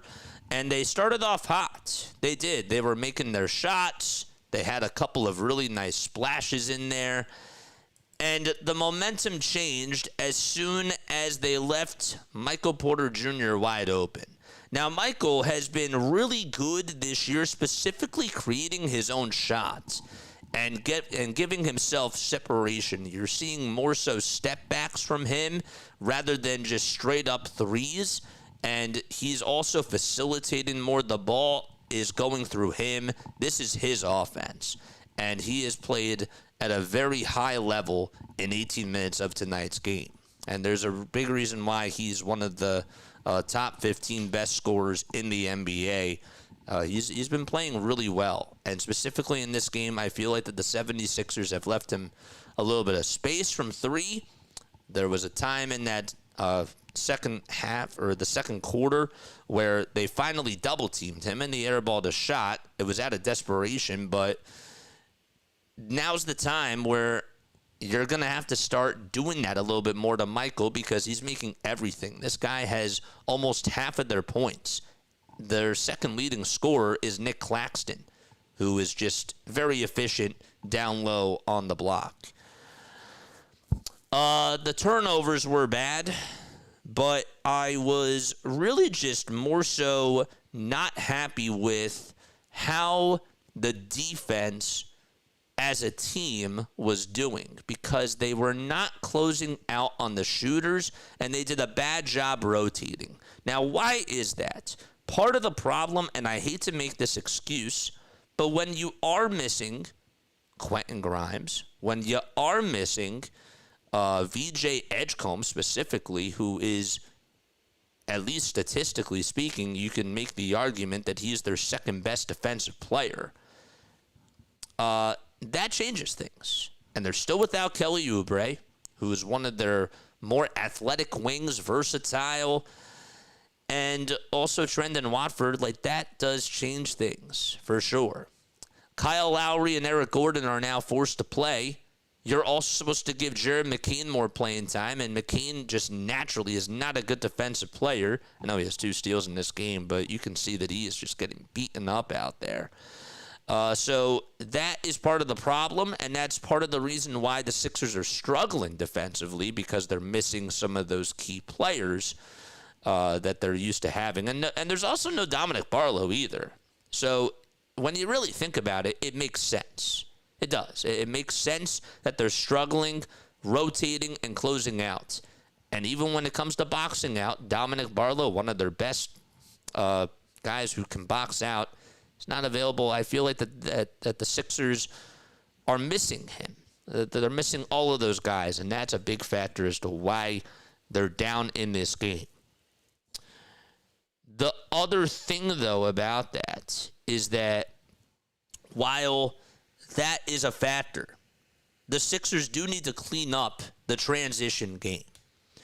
We saw Tyrese Maxey get a little bit frustrated because he was not making his shots.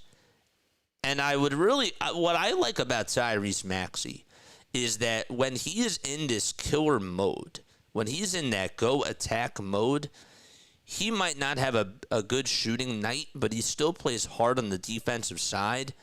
I feel like as far as effort has gone, he could do better.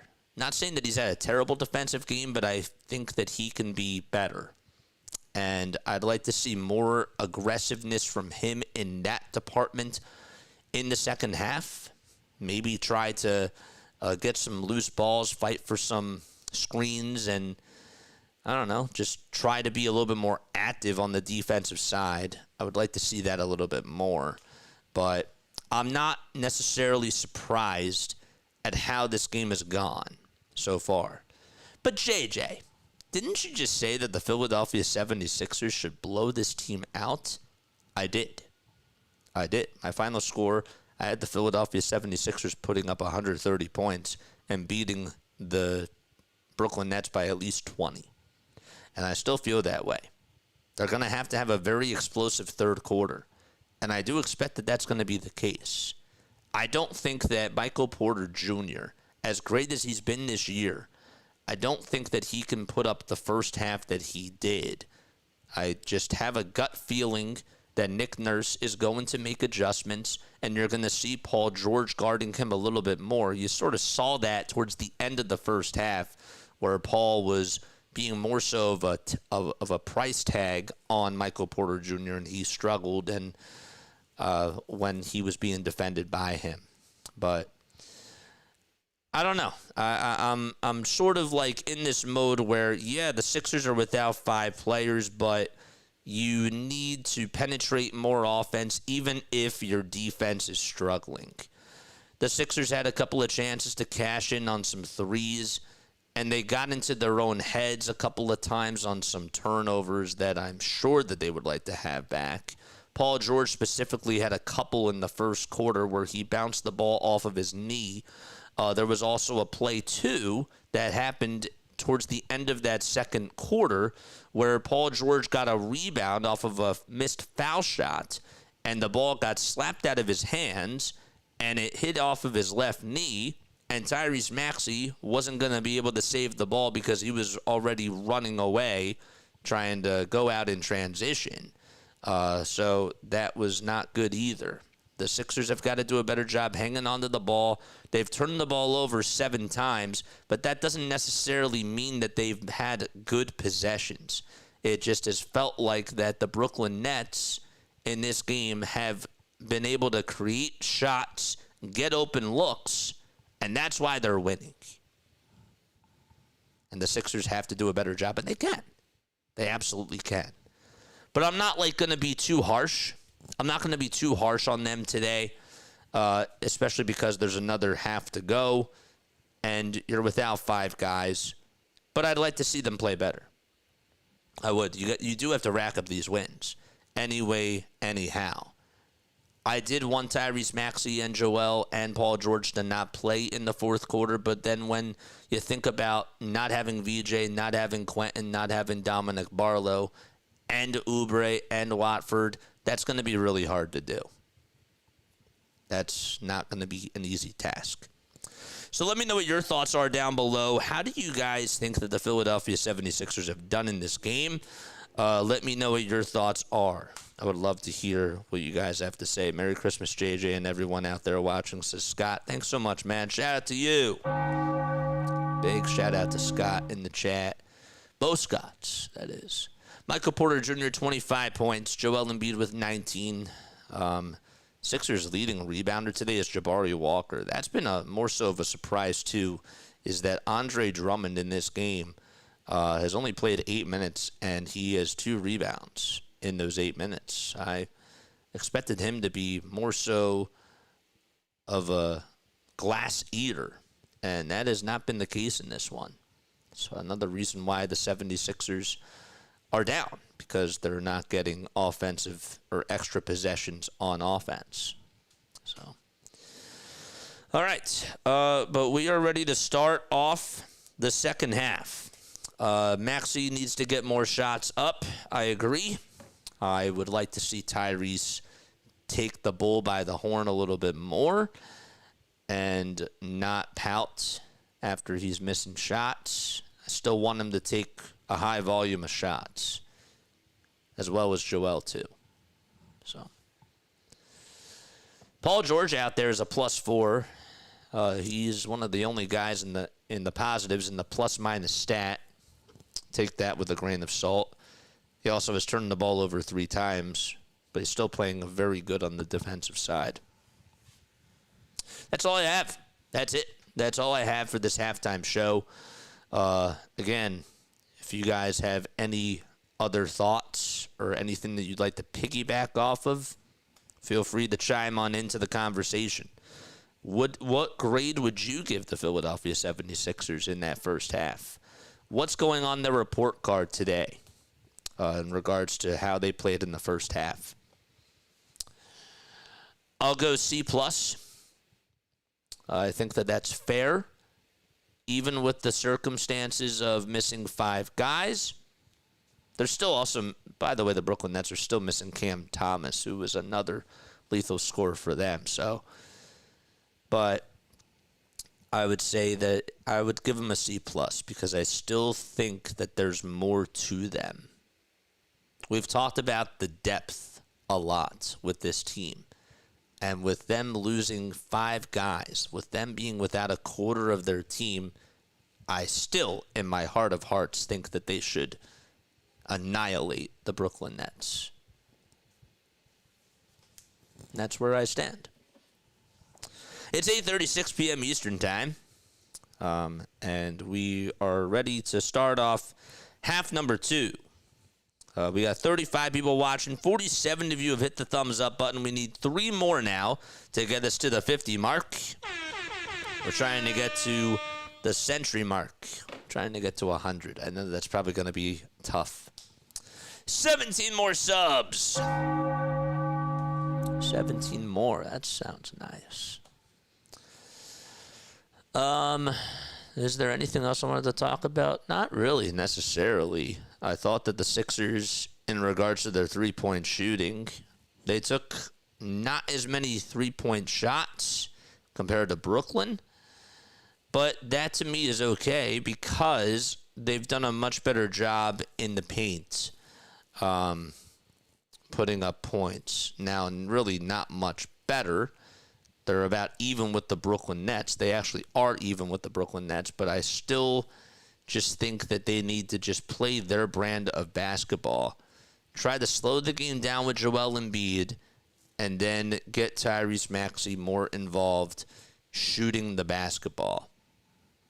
I'd like to see more of a two-man game between the both of them. But also, isn't this like a part of the issue when Joel and Tyrese aren't playing together? So you also sort of have to factor in the lack of chemistry in the equation as well. I'm not trying to make excuses. I'm just trying to come up with rationale reasons why the 76ers are down. Here we go as we start off the third quarter here. Nets have their starting 5 out there, and so do the Philadelphia 76ers. There's a 3 that's no good by Brooklyn. Sixers did win the opening tip-off. Embiid goes flying down hard to the deck, and he is rolling on over. That is not what you want. Hold your breath. He's holding on to that right knee. Oh, my gosh. Come on. He is bending it. Wants to be helped up by his teammates, including McCain and Paul George. He's hobbling, and he signals to go back to the sideline, to go back over to the bench. And this is not good. And Andre Drummond's going to step on in. That is really not what you wanted. It looked like Joel Embiid, as he got the rebound. Of course, he's now headed into the locker room. He took a hard fall, was grabbing onto his knee for just quite a bit. So now he's going to go to the locker room.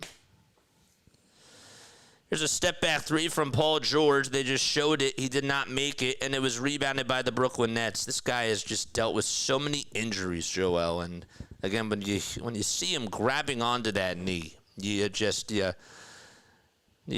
say to yourself, basketball gods, why? Maxey at the top of the key, taking it over towards the left side of the left hash mark, and he puts it up. He can't put it on in, and we have a shooting foul called on Terrence Mann. That does change things, though, and maybe, and I'm not trying to twist anything here, but maybe now Tyrese Maxey is going to get more shots because Embiid is not out there. I'm not saying that that's a positive or a negative. You would just have to think to yourself that Maxey is going to get more of a higher volume, putting up more shots. First free throw by Maxey is up and in. Prayers in the chat for Joel. 65-58 is the score. Maxey at the line for one more foul shot, and that one is good.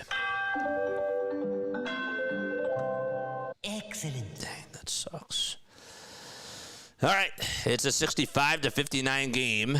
We've played just 1 minute into the third quarter. No Joel Embiid out there. He went back to the locker room nursing that right knee injury. The ball gets swatted away by Tyrese Maxey off of the dribble handoff that was supposed to go to Porter Jr. Maxey to Walker for a catch-and-shoot three. It's airballed and saved by Philadelphia, but stolen back by Michael Porter Jr. It looked like McCain was going out of bounds, tried to save it, and then it was just ended up being a bad read there. Okay, 67-59, 10:25 to go in the third quarter. An elbow J is up, and that's no good by Paul George. The tip back, though, by Drummond on the third try is good, and the Sixers now trail by 6. Just hoping and praying that Joel Embiid is going to be okay. 10 minutes to go in the third quarter, 67-61. Demeen on the far wing takes it over to the foul line and now finds his teammate Noah Clowney being heavily guarded by Jabari Walker. Clowney initiates the contact. He's fouled with exactly 1.3 seconds left on the shot clock, and he'll take 2 steps forward and go to the line to shoot a pair of foul shots.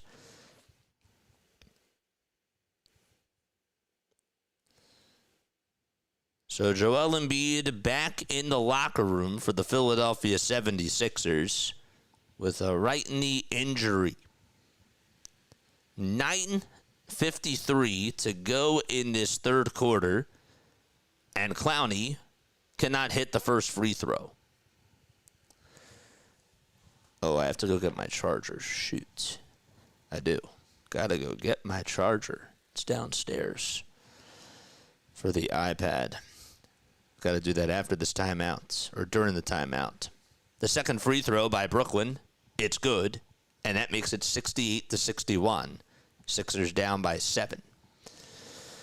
Sixers lineup without Embiid, it's George, Walker, Maxey, McCain, and Drummond. Maxey on a little give and go over towards the lane. Eurostep finish, no. Tip back by Drummond, it's good. On the follow through to make it 68-63. Porter Jr. again, driving it downhill towards the foul line extended, and delivers it back to Clowney. A Euro step by him, no. Offensive rebound that gets tipped into the hands of Jared McCain, though. I thought that the Brooklyn Nets had it. McCain trying to lay it up, and then on the other side, no foul called. He got hit pretty hard there. 9:10 to go in the third quarter. And so the Nets have numbers, and an alley-oop jam is good by Nick Claxton. And it's a 70-63 game. 8 minutes and 55 seconds left in this third quarter. And Paul George now has the rock. Would like to see him trying to get things going a little bit too. McCain got the ball knocked loose, and it went off of Andre Drummond's hand. Drummond got it back, but then he threw a bad pass that was an easy pick by Michael Porter Jr., trying to zip it over to the other side. Porter puts up a three, and did he get it to go? They're going to call a personal foul on the floor on Tyrese Maxey and say it was not in the act of shooting. That would have counted if it was. Yep, he fouled him just before the shot went up. Man. Oh, he just got him right before he jumped in the air. Got him on the waist. So it was a personal foul, and the Nets will inbound it from the far sideline. Don't forget to like, don't forget to subscribe, and turn on the notification bell icons too, folks. 70-63, the ball gets off or goes off of the leg of Michael Porter Jr., and it'll be Sixers ball. DN is here. What's up, G-Vanoots? You guys are absolutely awesome. Make sure that you guys go subscribe to both of their channels. 8 minutes and 20 seconds to go in this third quarter. Philadelphia down by 7. Joel Embiid went back to the locker room to start off the second half. George zips it outside to Jared McCain. McCain back to Edwards for a near corner three, and he could have used that. He didn't hit it, though. Maxey tried to go for the steal as the ball was rebounded by the Nets, and Michael Porter Jr. was intended to get the pass there, and it went off of his right finger. And 8:06 left in the third quarter. Sixers will have possession again in their own side of the court. Okay. Capitalize off of these mistakes. Sixers have not necessarily done that in this game so far. Shout out to District Nation and G-Vanoots. Again, guys, make sure that you go subscribe to their channels. G-Vanoots does a lot of gaming. And, of course, District Nation does a lot of content for Washington, D.C. sports. And he's another sports content creator. He does an awesome job. Does NFL, does MLB. You should go check him out. That's my guy. Maxey on the drive to the basket, trying to lay it up and in. Can't do it that time. Drummond again, just doing a good job on these follow-throughs, eating up the rebounds and putting it back up and in for the Philadelphia 76ers. 7:45 left remaining in this third quarter. It's a 70-65 ball game. Sixers trail by 5. Porter trying to get the little handoff, and instead it's going to go to Terrence Mann. Mann being the conductor. Finds Porter Jr. for a far corner three, and he knocks it down. Golly, he is just hitting everything. It's 73-65. The ball gets knocked off of a defender, and the Sixers will still have possession of the ball as it goes out of bounds towards their near sideline. Still have not yet heard a report on whether or not Joel Embiid is going to return in this game. We will obviously let you know if that is the case, if he will return. It did not look like it was a good injury at all. Maxey for a three at the top of the key. That one is short again. 7 minutes left remaining in this third quarter. Again, demeaned for a three at the top of the key. He gets that one to fall, and one, as Tyrese Maxey fouls him in the act of shooting. It's now 76-65. This will be the third time today where a Brooklyn Nets player has shot a three, and they're going to go for a 4-point play. And that is absolutely killing the Sixers in this one. Everything going the Nets' way. And the Sixers making their own mistakes. 7:01 to go in the third quarter. And again, once this is done, I do have to take a timeout. I'm hoping that the battery can still last. 7:01 to go in the third. Might as well actually just get it up on the phone right now, really quickly. And the foul shot is good off the and one opportunity. And it's now 77-65. Embiid is now over on the bench. Just wanted to throw that out there. So he did come back from the locker room. The ball gets knocked off of Tyrese Maxey's hands. And a foul was called on Michael Porter Jr. It was a shooting foul. And the Sixers are going to call for time. They'll be back. And so will we. Don't go anywhere. Stay tuned.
Alrighty. Make sure you guys hit the thumbs up button, hit that subscribe button as well.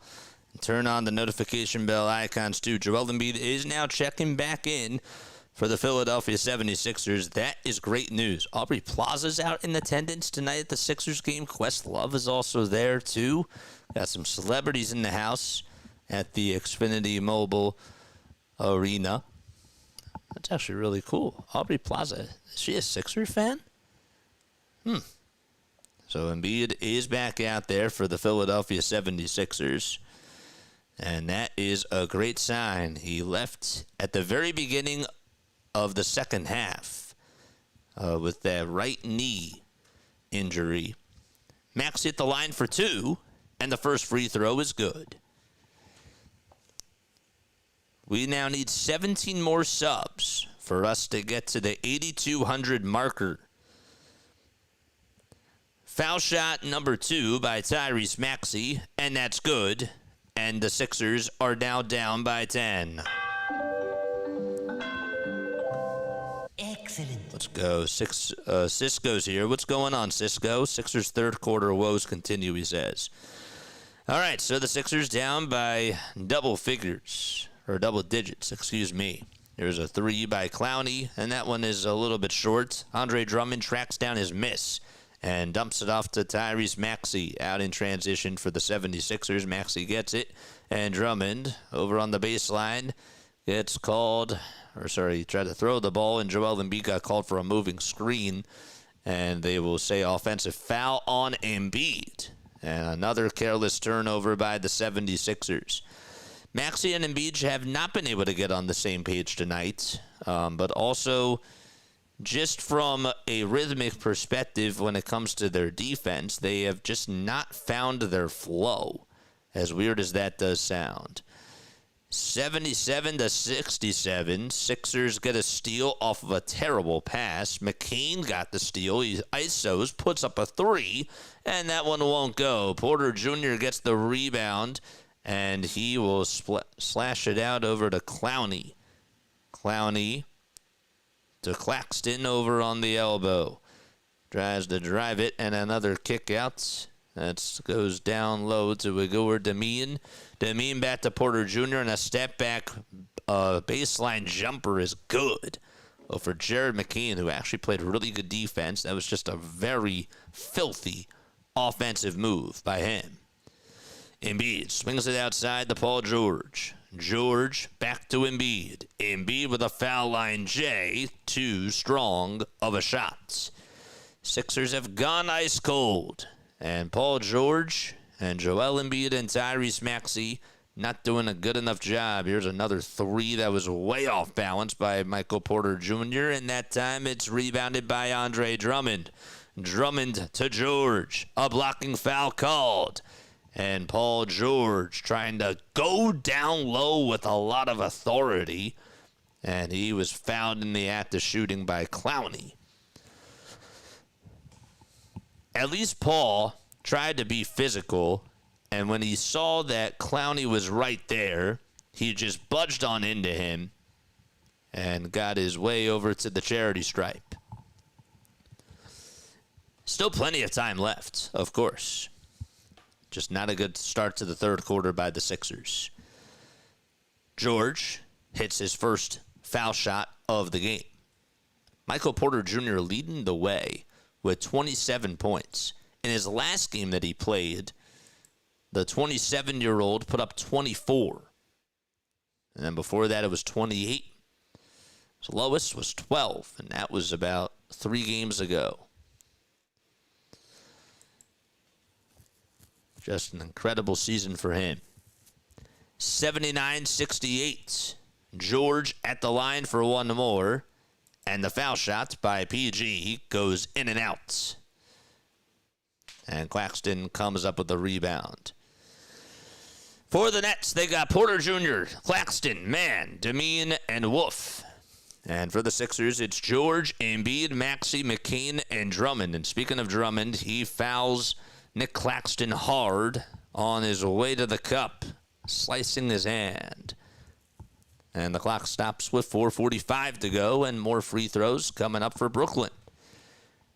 They have been more so of an aggressive team to the Brooklyn Nets, and that's because they're attacking the Sixers because of their lack of size. They've made 17 of 21 free throws tonight, as the first one is good, to give Brooklyn 80 points. Eric Gordon will enter in for the second time tonight for Paul George, and Justin Edwards will substitute for Tyrese Maxey. Nets don't make a move. 80 points for the Nets and 68 for the 76ers. Don't forget to like, don't forget to subscribe, and turn on the bell icons. The foul shot, the second one, is no good, and the Sixers get a rebound. It's still 80-68. McCain getting a little pick and roll to Andre Drummond, finding him down low on the block, and Drummond takes about 2 steps and lays it up and in. And Sixers back down by 10. Porter's on fire. He is. I agree. Okay, 80-70. Joel Embiid playing defense, and a 3 by Michael Porter Jr. is no good on the near wing. All right, 4 minutes to go. McCain getting some space at the top of the key. Didn't want to take the 3 there as a defender got on him at the last second. Embiid now gets it over on the block, and the double team comes, kicks it out to Jared McCain, and we have a 3-second violation called on Terrence Mann. That's a defensive 3-second violation, which is going to make Joel go to the line to try to cut the deficit into single digits. Deron Sharp and Zaire Williams will sub in for Igor Damian and Terrence Mann. And then Nolan Traore will come on in for Claxton. The foul shot by Joel, not good. They got to hit these free throws. Sixers are going big tonight. You saw a lineup where Joel Embiid was out there with Bona, and now you see Joel playing with Drummond. McCain got the inbound pass, swings it over to Gordon. Gordon back to McCain on the near wing of the three-point line, and as he takes it to the elbow, gives it back out to Eric Gordon, and Gordon, there's a 3-second violation called on Joel Embiid. Man, come on. That's going to result in another turnover, and the Sixers are just getting into their own heads. So a 3-second violation. I was going to say, like, there was no foul on the ball, but that was the signal by the referee. Okay, Demeen gets the swing and gives it over to Deron Sharp for a near corner 3, and Deron Sharp makes the 76ers defense pay. And Brooklyn leads it by a baker's dozen. I mean, just the amount of wide open 3s in this game is just absolutely ridiculous. McCain tries to go down low and lay it up and in, but the ball got knocked out of his hands by Zaire Williams, deflected off of McCain's right knee, and Brooklyn gets the ball back. 3 minutes and 10 seconds remaining in this third quarter. The Sixers have only put up 13 points in this third quarter so far after putting up 30 in the second and 27 in the first. It's just not good enough. Another 3 by Brooklyn, and the Sixers dodge a bullet as Drummond comes up with a rebound. It was a wide open 3. Nonetheless, Drummond back over to Edwards. Edwards for 3 for Philadelphia. That one won't go either. 83-70, and we have a Nets timeout taken with exactly 2:45 to go. They couldn't advance it into their own front court. The timeout was called right away. Don't go anywhere. We'll be right back in just a few moments. We'll see you very soon.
Folks, if you're just tuning on in for the very first time, my name is Jason Joseph. This is Play by Play with JJ. Make sure you guys hit the thumbs up button, hit that subscribe button as well, and turn on the notification bell icons too.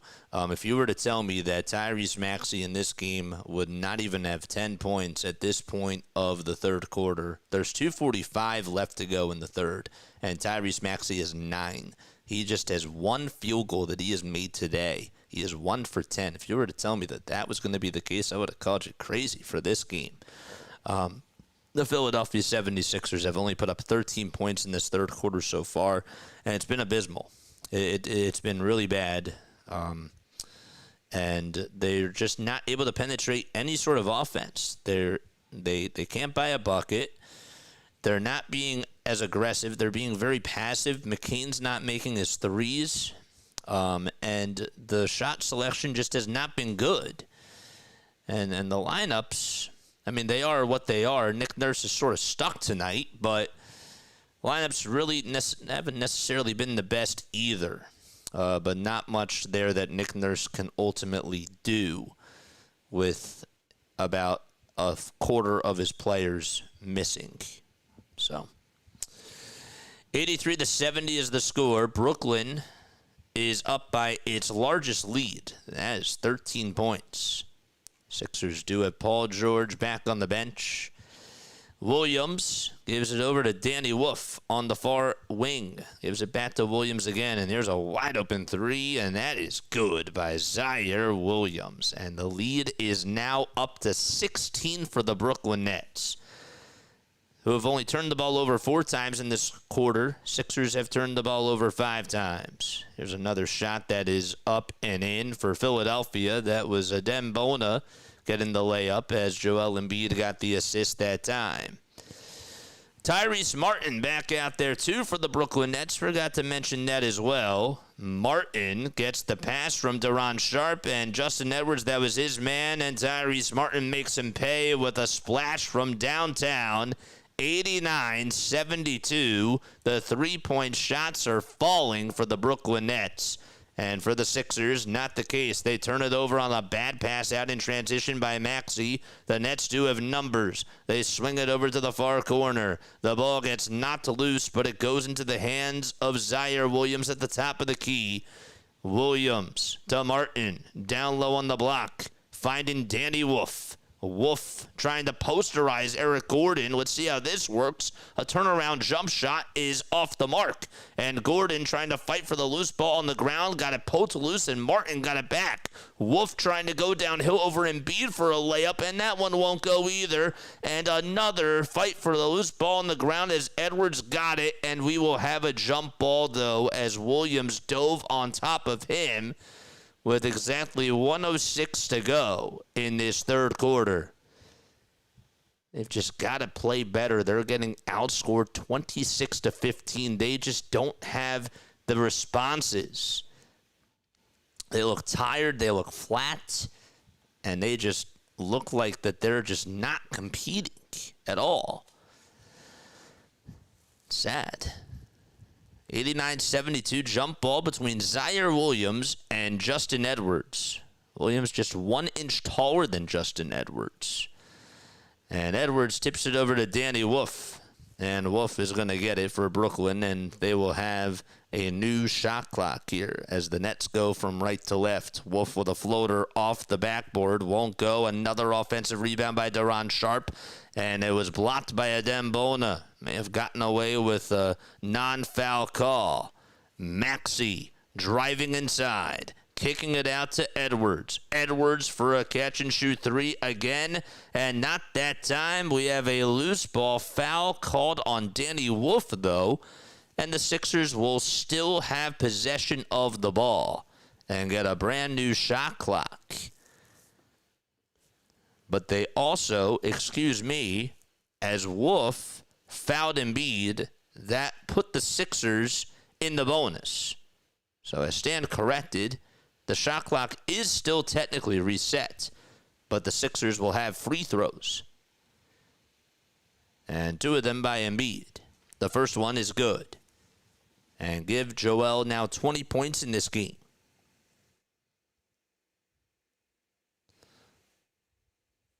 We got 58 people liking this so far. Make sure you hit the thumbs up button if you have not done so already. Both foul shots by Embiid are good. They need some Gatorade. Excellent. They need more than that, my friend. They need an energy booster, but they need to wake up out of this coma that they're in. Martin at the top of the key has to pass it to Wolf on the near corner. Wolf driving inside, got it not to loose, and it'll still be Brooklyn basketball as it goes out of bounds towards the Brooklyn baseline.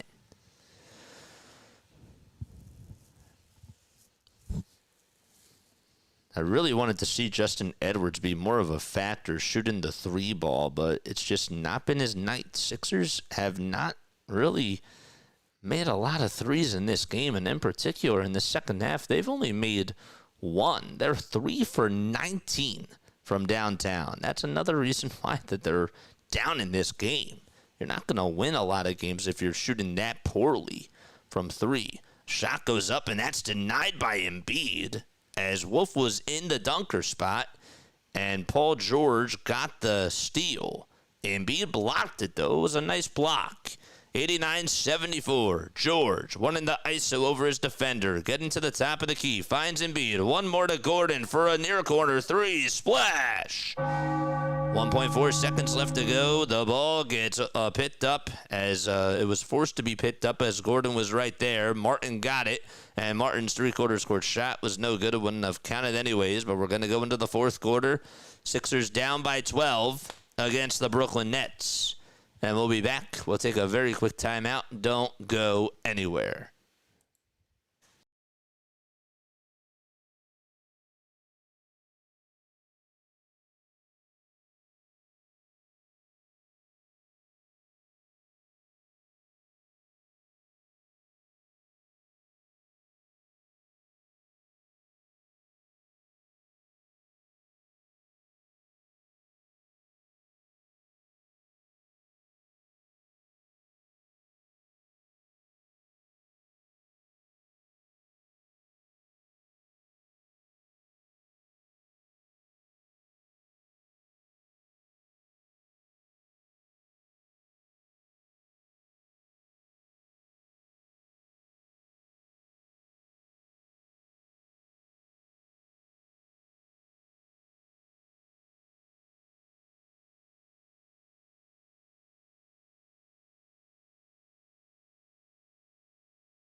All right, it's time to go to the fourth quarter. Philadelphia 76ers trail by 12. If you are new to the channel, make sure you guys hit the thumbs up button, hit the subscribe button as well. Turn on the notification bell icons. Just an ugly game for the Sixers, but all that matters is getting the W. And let's see if the 76ers can put up a good fourth quarter here out at home. Okay. Ready to start off the fourth. Paul George, Tyrese Maxey, Jared McCain, Adem Bona, and Eric Gordon are the five guys out there. Michael Porter Jr., 27 points in this game so far. He is not out there to start off the fourth quarter for the Brooklyn Nets. McCain gets the inbound pass, goes downhill, tries to lay it up and in. It was a little bit short. And again, he had the look there too. Rebounded by Tyrese Martin again. He's been pretty active on the glass over the last couple of minutes. Martin working around Tyrese Maxey, with a bounce pass that goes back to Deron Sharp. And another three, that's blocked by Eric Gordon. He got a piece of it, and the Sixers have it on the other side on offense. George steps back, launches a three. That's too strong. Just not a good look again. Danny Wolf had a hand in his face, and Paul George not being able to knock it down. Another screen comes for Brooklyn, and Maxey falls asleep at the wheel as a step-back three is good by Tyrese Martin, and it's now 92-77. Again, Maxey got fooled as Martin looked like he was going to take it over to the rack, and he just did a very good job stepping back over Tyrese Maxey.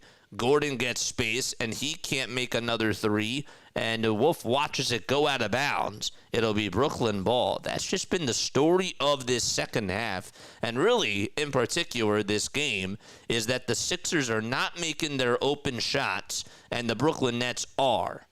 And there have been other things that have been going wrong too, of course, but that's been a main storyline in this game.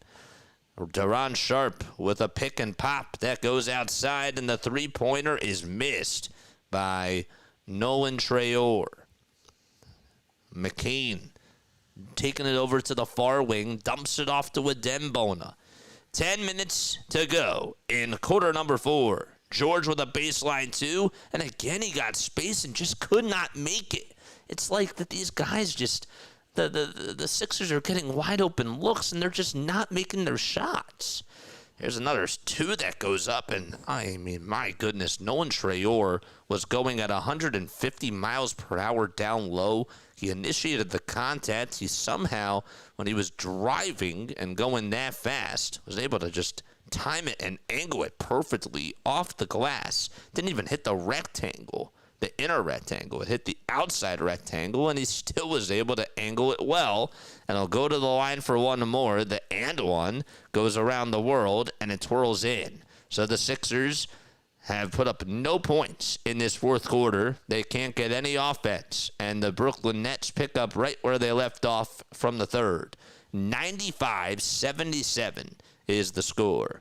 Maxey at the top of the perimeter, driving downhill, kicking it out to George, giving it back to Maxey again on the far wing, and Maxey is fouled by Danny Wolf. It was a personal. Man, this one you can just, I mean, it seems like so far, and again, things can certainly change. Momentum is certainly a thing in basketball. But this is just one of those games where you just want to flush it down the toilet as soon as it's over with how this game has gone. McCain on the near wing, driving downhill, putting up a floater, no good again. Nothing for the 76ers. They have not made a field goal in the last 4 minutes of this game. A reset at the top of the key. Brooklyn it is. Wolf down low as the ball got swatted from Jared McCain, and it goes out of bounds towards the near sideline. And it'll be Brooklyn ball still.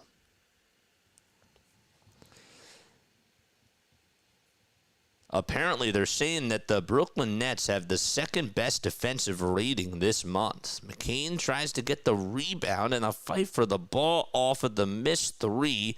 It gets rebounded into the three-quarters court by the Brooklyn Nets again. So they're fighting for the loose balls, and they're being very scrappy about it too. Martin getting past Maxey, going up for a two, and that's rejected by Paul George. Nice play by him. McCain misses the two, and on the follow-through by Adembona, they're not going to count it because there was a foul by Nolan Traore as he got a piece of Jared McCain's shooting hand. And we'll have more foul shots coming on up. Sixers could certainly use a big-time run here. And now the question is, when are you going to bring back Joel Embiid?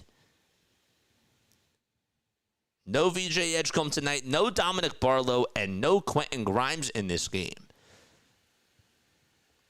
Oubre's still out, and so is Watford. Foul shot number 1 by Jared McCain is good.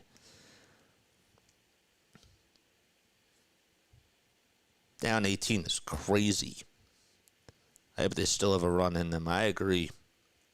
This team sucks, says David. 95-78.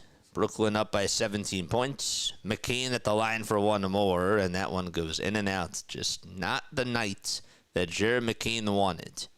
And really not a good shooting night for the 76ers as a team.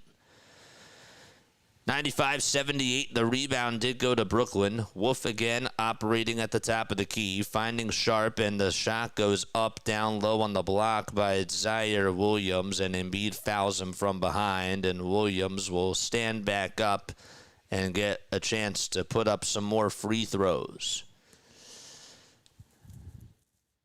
The Sixers have been outscored 33-21 in this second half so far, as Embiid tried to block Williams, who went up with a reverse layup. All got swatted away, but there was just slight contact on Zaire Williams' left shoulder. The free throw is good by Zaire Williams. That was the first one. So the deficit goes to 17 points. And now it goes... it was at 17, and now it goes to 19. Then I did the math. That is correct. That is 19. All right. Edwards on the drive to the basket, giving it back to Jared McCain on the left elbow. McCain looking to bounce pass it over to Edwards, who was cutting towards the basket. He couldn't make the shot. He got his own rebound as Adem Bona slipped it over to him. And Edwards made the two. Brooklyn trying to respond. They do with a floater from Traore from 10 feet. They've had the answers. Edwards again over on the fast break. Dumps it off to Joel Embiid, and the defense catches up to everybody. And Maxey throws the ball away. Edwards was thinking about cutting on over to the rim. And another just sloppy play by the Philadelphia 76ers. You just can't make this up tonight. Everything is just going wrong for them. And as soon as it's done again, you just want to flush it down the toilet, want to move on to the next game, and you just got to play better moving forward. 7:30 left in this fourth quarter with an upset from Brooklyn. Danny Wolf at the near elbow gets the ball not loose, and Maxey comes up with the steal. Sixers have numbers. It's Edwards back over to Jared McCain, dribbling around the timeline. McCain to Maxey, spinning, turning, fading away, putting up another two, and another foul called on the loose ball exchange between Deron Sharp and Adem Bona. Deron Sharp boxed him out and got a piece of his hand. Sixers are going to take a timeout. More substitutions for the Brooklyn Nets. Igor Damian, Nick Claxton, and Noah Clowney are coming on in. And we'll take another step off. Don't go anywhere.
The Philadelphia 76ers trail by 19 points to the Brooklyn Nets. I mean, if this was on your if this was on your list tonight, I mean, that's just absolutely insane. The Sixers are down by 19 points. Tyrese Maxey has 9 points in this game, and he's only made one field goal. That's just it. Tyrese Maxey and Jared McCain have combined to shoot 2 for 20 from the field. That is just not good at all. Embiid, Maxey, and George all together in this game have a total of 35 points, right? Is that correct? 21 for Joel, 13 from George. That's 34. And Maxey, yeah, that's 9. Sorry. So that's 43. That's not good. That's not good enough. Meanwhile, Porter Jr., Clowney, and Claxton have combined to score 52 points. 52 of the 99 by Brooklyn. So, not good for the 76ers. 7 minutes to go in the fourth quarter. And Maxey has the rock. Maxey to Embiid at the top of the key. Embiid back to Maxey. Maxey to Embiid again down the lane. Tips it back up and tips it on in. It was supposed to be a lob pass to Joel. And they had to improvise there. Again, still not able to get on the same page. They have not built good chemistry tonight. 99-82. Martin zips it all the way to Clowney for a wide-open 3, and that one won't fall. Jared McCain gets the rebound. 6 minutes and 34 seconds to go in the fourth quarter. Let's see if the tides can change. Embiid over at the foul line. Gives it back to Tyrese Maxey. Maxey to Embiid again. A little two-man game between the both of them. Embiid does put up a 2. He is fouled. He got hit on the right elbow, and it'll go to the line. He was actually already at the line. After he shot the ball, he was just walking on over to the foul line because he knew that was going to be a foul called. And with 6:20 to go in the fourth quarter, again, I guess that the philosophy tonight just needs to be that, you know, you give the ball to Joel down low on the block and just slow the game down if they want to get back in this. The first free throw is good by Joel because at this rate, Tyrese is just not playing good at all. So you really don't want him to take any shots now, like down the stretch. I mean, if he's open, then you still give him the rock, but you don't really want the offense running necessarily through him. Embiid is 7 for 9 at the line. Paul George will step back in for the 76ers. Embiid going to the line for one more, and it's good. Excellent. So it's a 15-point ball game. No spoilers in the chat. Just wanted to remind you all. Terrence Mann over at the top of the key gets the ball stolen by Tyrese Maxey off the bad pass, and Maxey's able to lay it up and in. That is just what the doctor ordered. 6 minutes to go in the fourth. Maxey doing a good job just tipping the ball out of the hands of Terrence Mann. Porter Jr. gets trapped down low. Igor Demine gets it knocked loose, but it goes into the hands of Deron Sharp again. 5 seconds left in the shot clock. Now it's Michael Porter at the top of the key, putting up a 3 over Embiid. No friendly bounce that time. Paul George got the rebound, but a loose ball foul called on a Dembona, and that was bad. Oh, that was not good at all. A Dembona holding on to the jersey of Noah Clowney. And that can change momentum too, and not in a good way for the 76ers. Surprised that they're only down by 13. It feels like they should be down by more in this game, you would think. Clowney being guarded heavily again by Bona. And another little alley-oop pass that gets denied by Bona, and it goes off of the knee of Clowney, and the Sixers have the ball.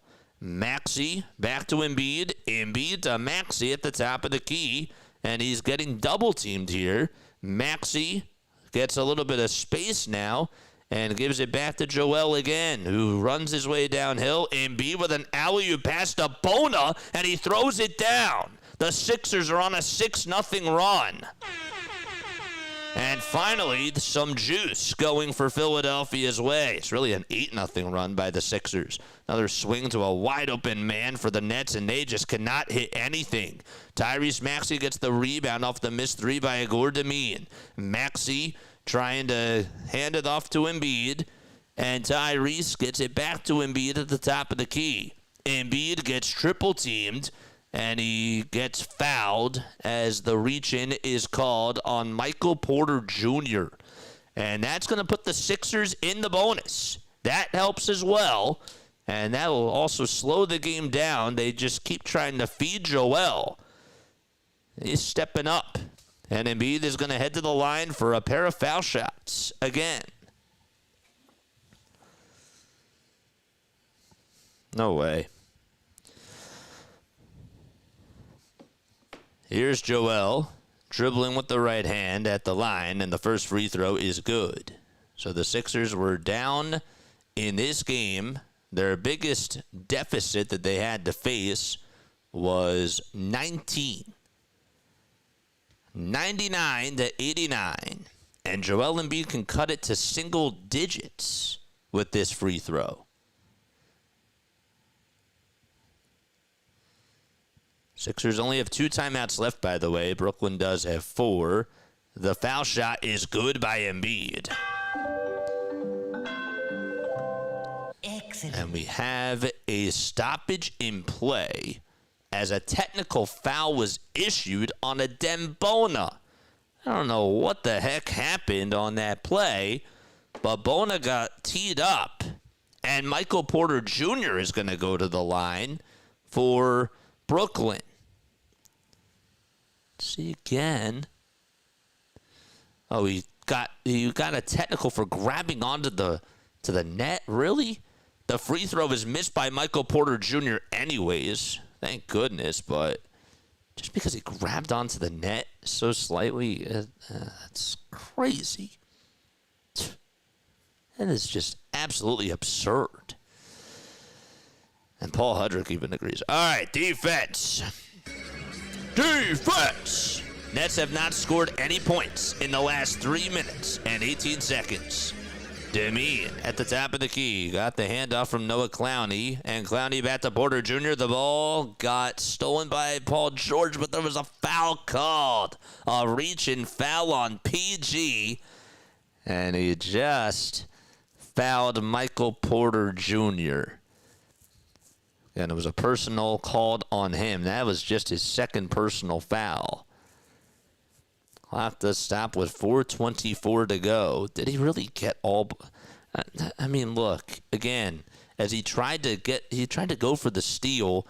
Couldn't necessarily tell if that was even a foul. Maybe just a little bit of contact on the left side of the waist, but not much.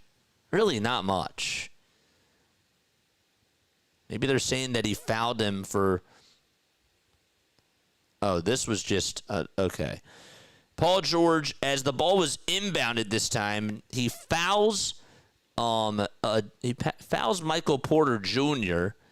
away from the play, and so Michael's going to go to the line for one, and he makes it, and Brooklyn still has possession. That's just as bad. 190 with 4:20 left in the fourth quarter, and another whistle called, and it's going to be a personal on Joel Embiid. And we're just going to play the foul game, I guess. Both teams are in the bonus. And Noah Clowney is going to head to the line for 2 more free throws. Just embarrassing, man. Don't forget to like, don't forget to subscribe, and turn on the notification bell icons too. Sixers are playing like high school players, like junior high players, says Mark. The first free throw by Noah Clowney, he got it to go. And the second one is good as well. It's now 102-90. Sixers have got to score here.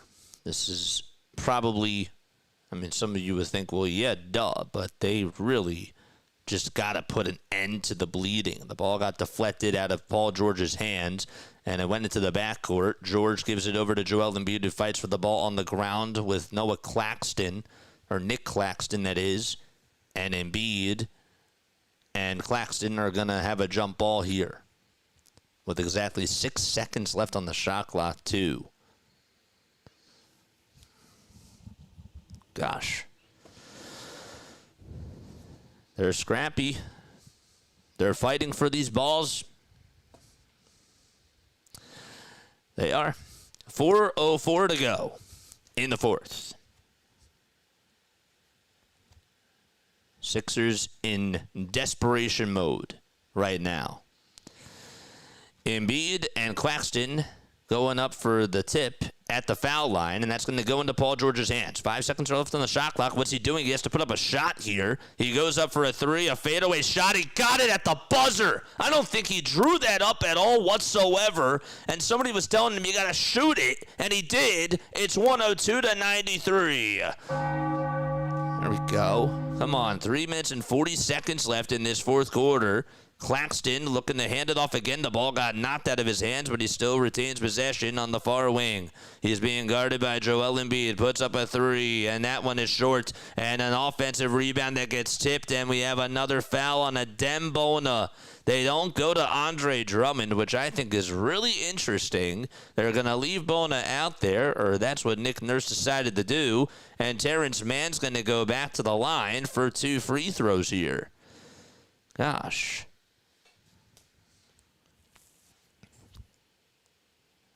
Again, just not being able to box out. Foul shot number 1 is good. That's Adem Bona's 5th personal foul. And he's still going to stay.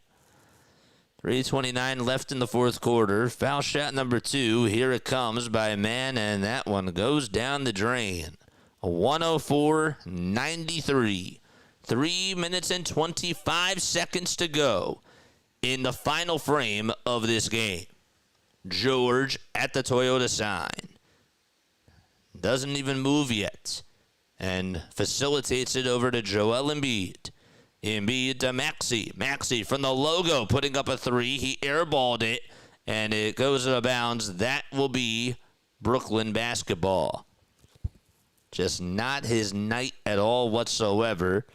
And he took a shot that usually on a good night he'll hit it.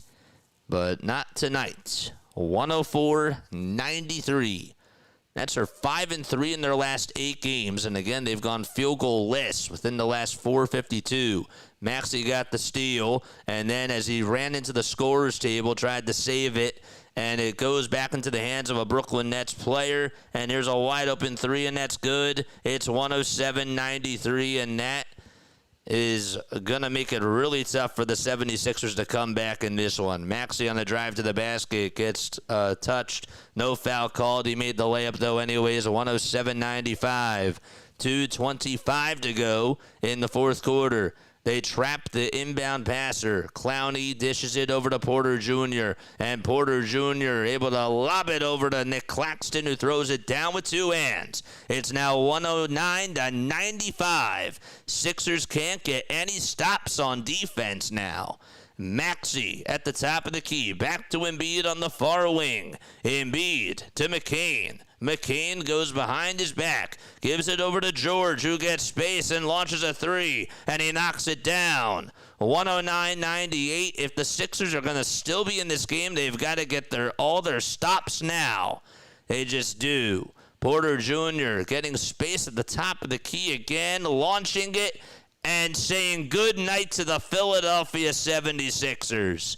1:42 to go in the fourth quarter. It's 112-98. Nick Nurse will burn a timeout. And at this point, you probably expect that he's going to put in the third-string guys. 112-98. And just an upsetting performance as the Brooklyn Nets are not only winning this game, but they are just absolutely toying with the 76ers in this one.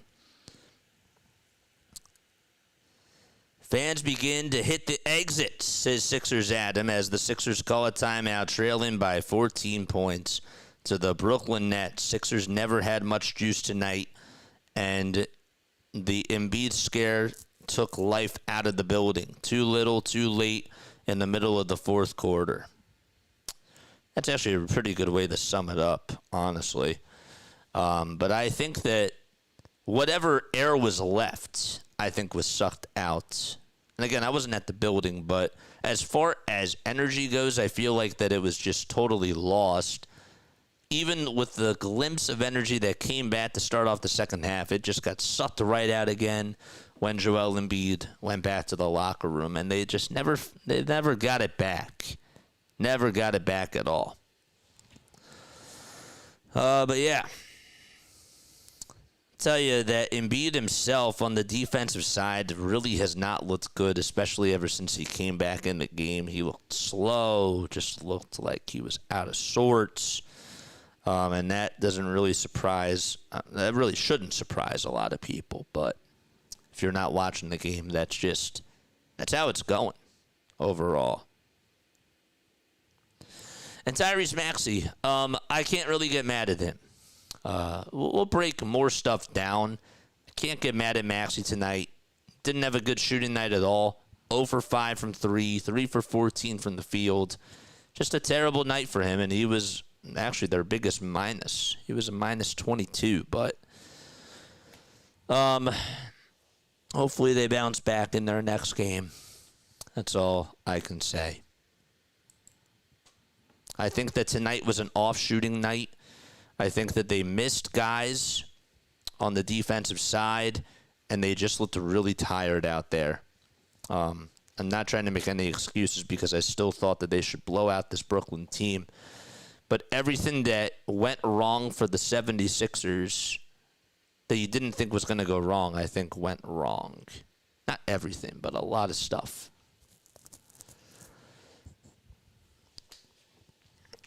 We'll have a little post-game show. We're not going to really stay on for too long because I do have to sign off after this. 1 minute and 42 seconds left to go in this fourth quarter. But thank you all so much for hitting that thumbs up button and subscribing to the channel. All right. 112 to 1 or 112 to 98. Here's a 2 by Paul George. That one won't go. 1:30 left to go in this game. And now Danny Wolf trying to defend or is out there on offense. Paul George and the starters are still out there. That's crazy. Here's a 3. That one's no good. Jared McCain got the rebound, and here he comes for Philadelphia. 1:13 left in the fourth quarter. McCain with the baseline J. He got it, and the deficit is now back down to 12. 1:10 to go. McCain playing full court defensive press off of Demeen. And the Brooklyn Nets are in no particular hurry, obviously, as the clock winds down to the minute marker. Getting trapped is Demeen, swings it over to the near side. That's Terrence Mann again. Mann to Demeen. 3 seconds left on the shot clock. And Mann puts up a wide-open tray. That one's off. Jared McCain gets the rebound. Is Maxey still out there, too? That's just absolutely wild. McCain gets some space, launches a 3, and finally hits one. 37.3 seconds left to go. It's 112-103, and we have a personal foul called on Paul George. And Brooklyn will walk the floor. And we'll have some free throws.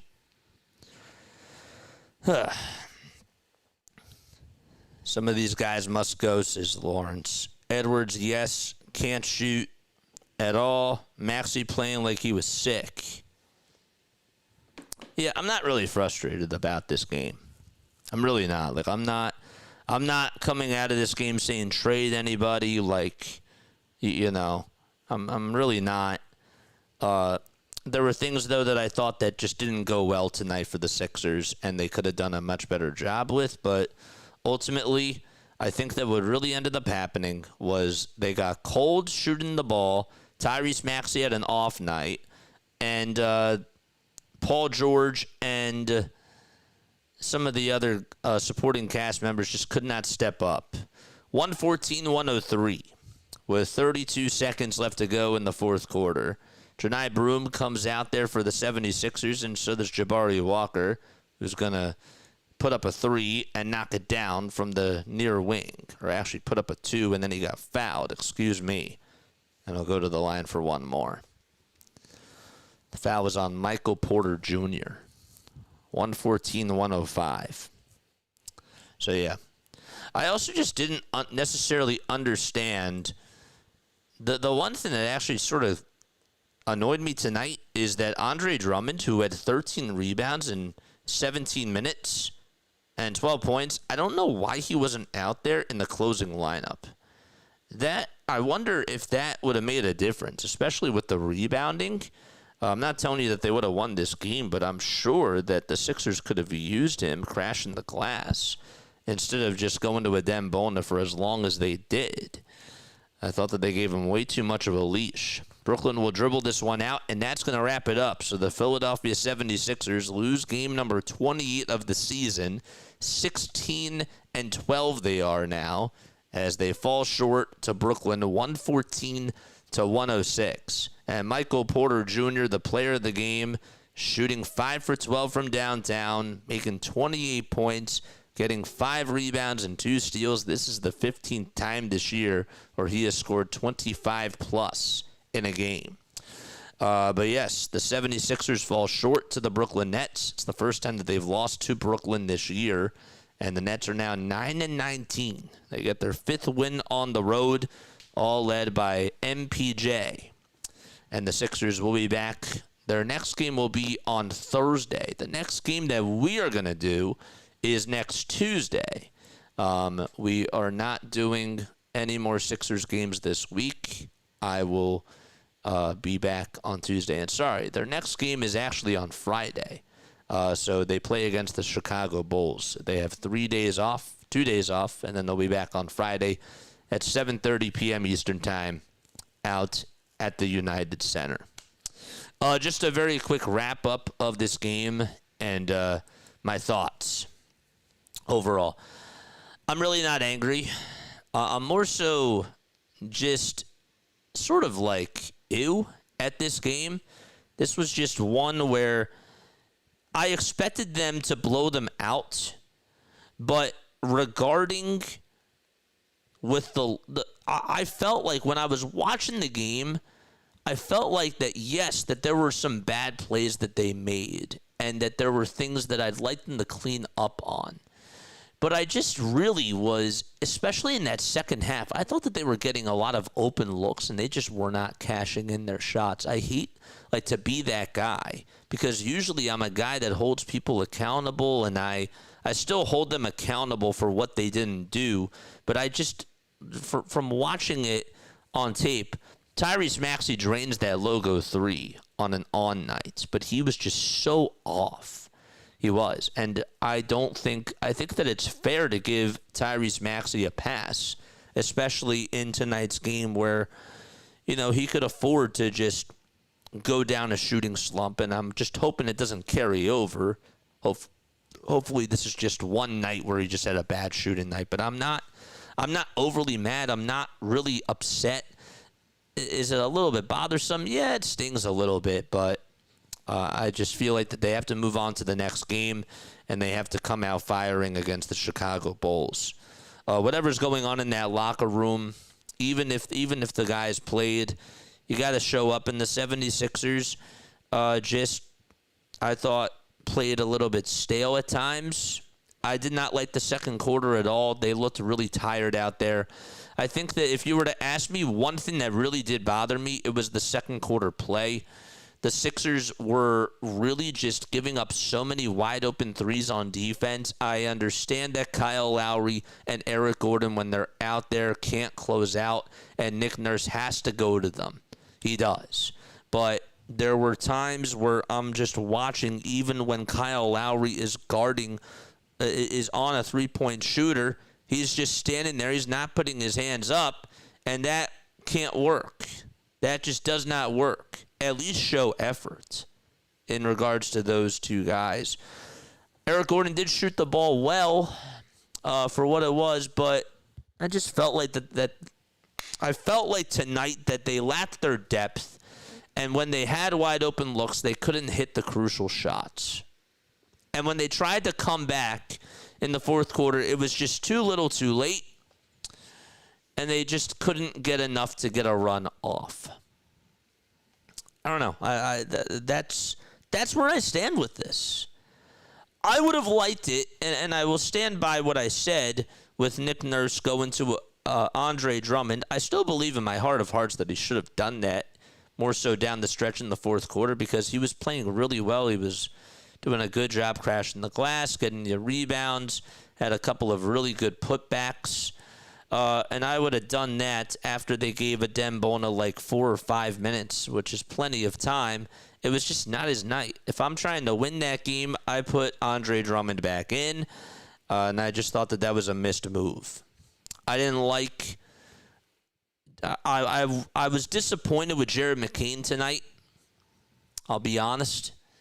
That was a disappointment to me. I thought that this was a golden opportunity for Jared McCain to be able to put his... I don't know what the right word is, but I thought that he could make more of a statement tonight without VJ and without Quentin, but he was not able to do so. The shots weren't falling. Looks like he got into his own head a little bit, and he just didn't do a good job overall at facilitating. He had a couple of nice passes, but overall, just not good. Not a good performance by McCain, and that was disappointing.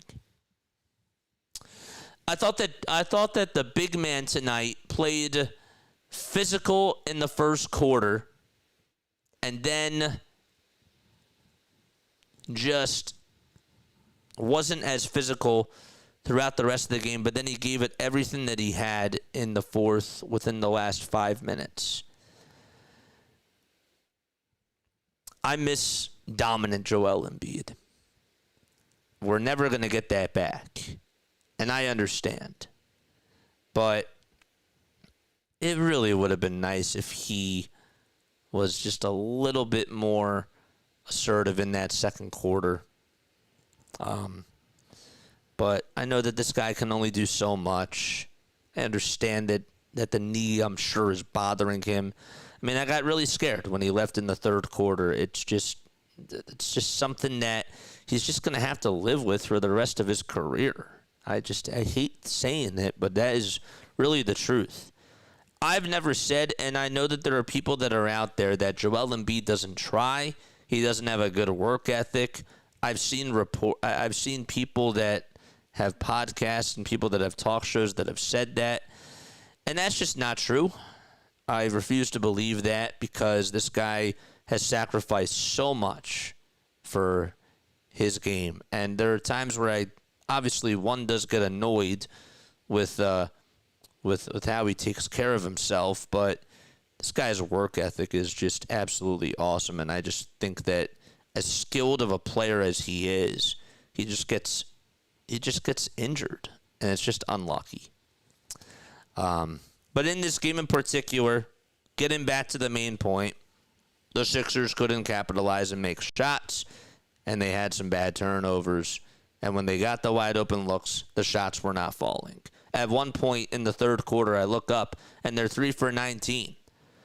I also think that what else is unacceptable, too, going back to the Tyrese Maxey stuff, is Tyrese Maxey only had 1 field goal attempt throughout most of the first half. Now, that has to be different. That I have to criticize Nick Nurse on because that's on him. It's on him to find a way to give Tyrese Maxey the ball. And Joel Embiid can be dominating down low on the block, but you just can't have one man necessarily dominate, especially if it's going to be Joel Embiid. He needs to have somebody else to step up right next to him, and Embiid can only do so much. And I just thought that they just did not use Tyrese Maxey enough in the second quarter, and that was a problem. I think that that's really where they lost the game. I thought that they lost the game in the second quarter. That was it. So, read a couple of comments, and then we're going to sign off. That's going to be it. Edwards, yes, can't shoot at all. I think Maxey was getting over being 6, says Lou. It's true. Yeah. I think they just looked ahead to the Christmas break, says Lou. Maybe. That could have been a factor. Hardcore says bummer. Scott says, what happened to the Philadelphia 76ers? Just a sloppy game. Mark's right. So they didn't have any depth tonight, that's for sure. And that was also missed as well. All right, that's going to wrap it up for me. I'm done. Again, I will post an announcement in my community tab that I am not going to be streaming for the rest of the week, and I will be back next Tuesday. I will not be doing any play-by-play streams, that is, until next week. So I will see you all then. That means that we're not doing the Eagles game on Sunday against the Bills, unfortunately. I just can't do it. But we'll be back for Sixers-Grizzlies on Tuesday night at 8 o'clock. And I do hope to see you guys there. Thank you all so much. For those of you who are celebrating Christmas, Merry Christmas to you guys, and enjoy. Hopefully you guys get some good gifts and you spend good quality time with people that you love and the people that really care about you. So, all right, Lila Tov, good night, and I will catch you all on the next one.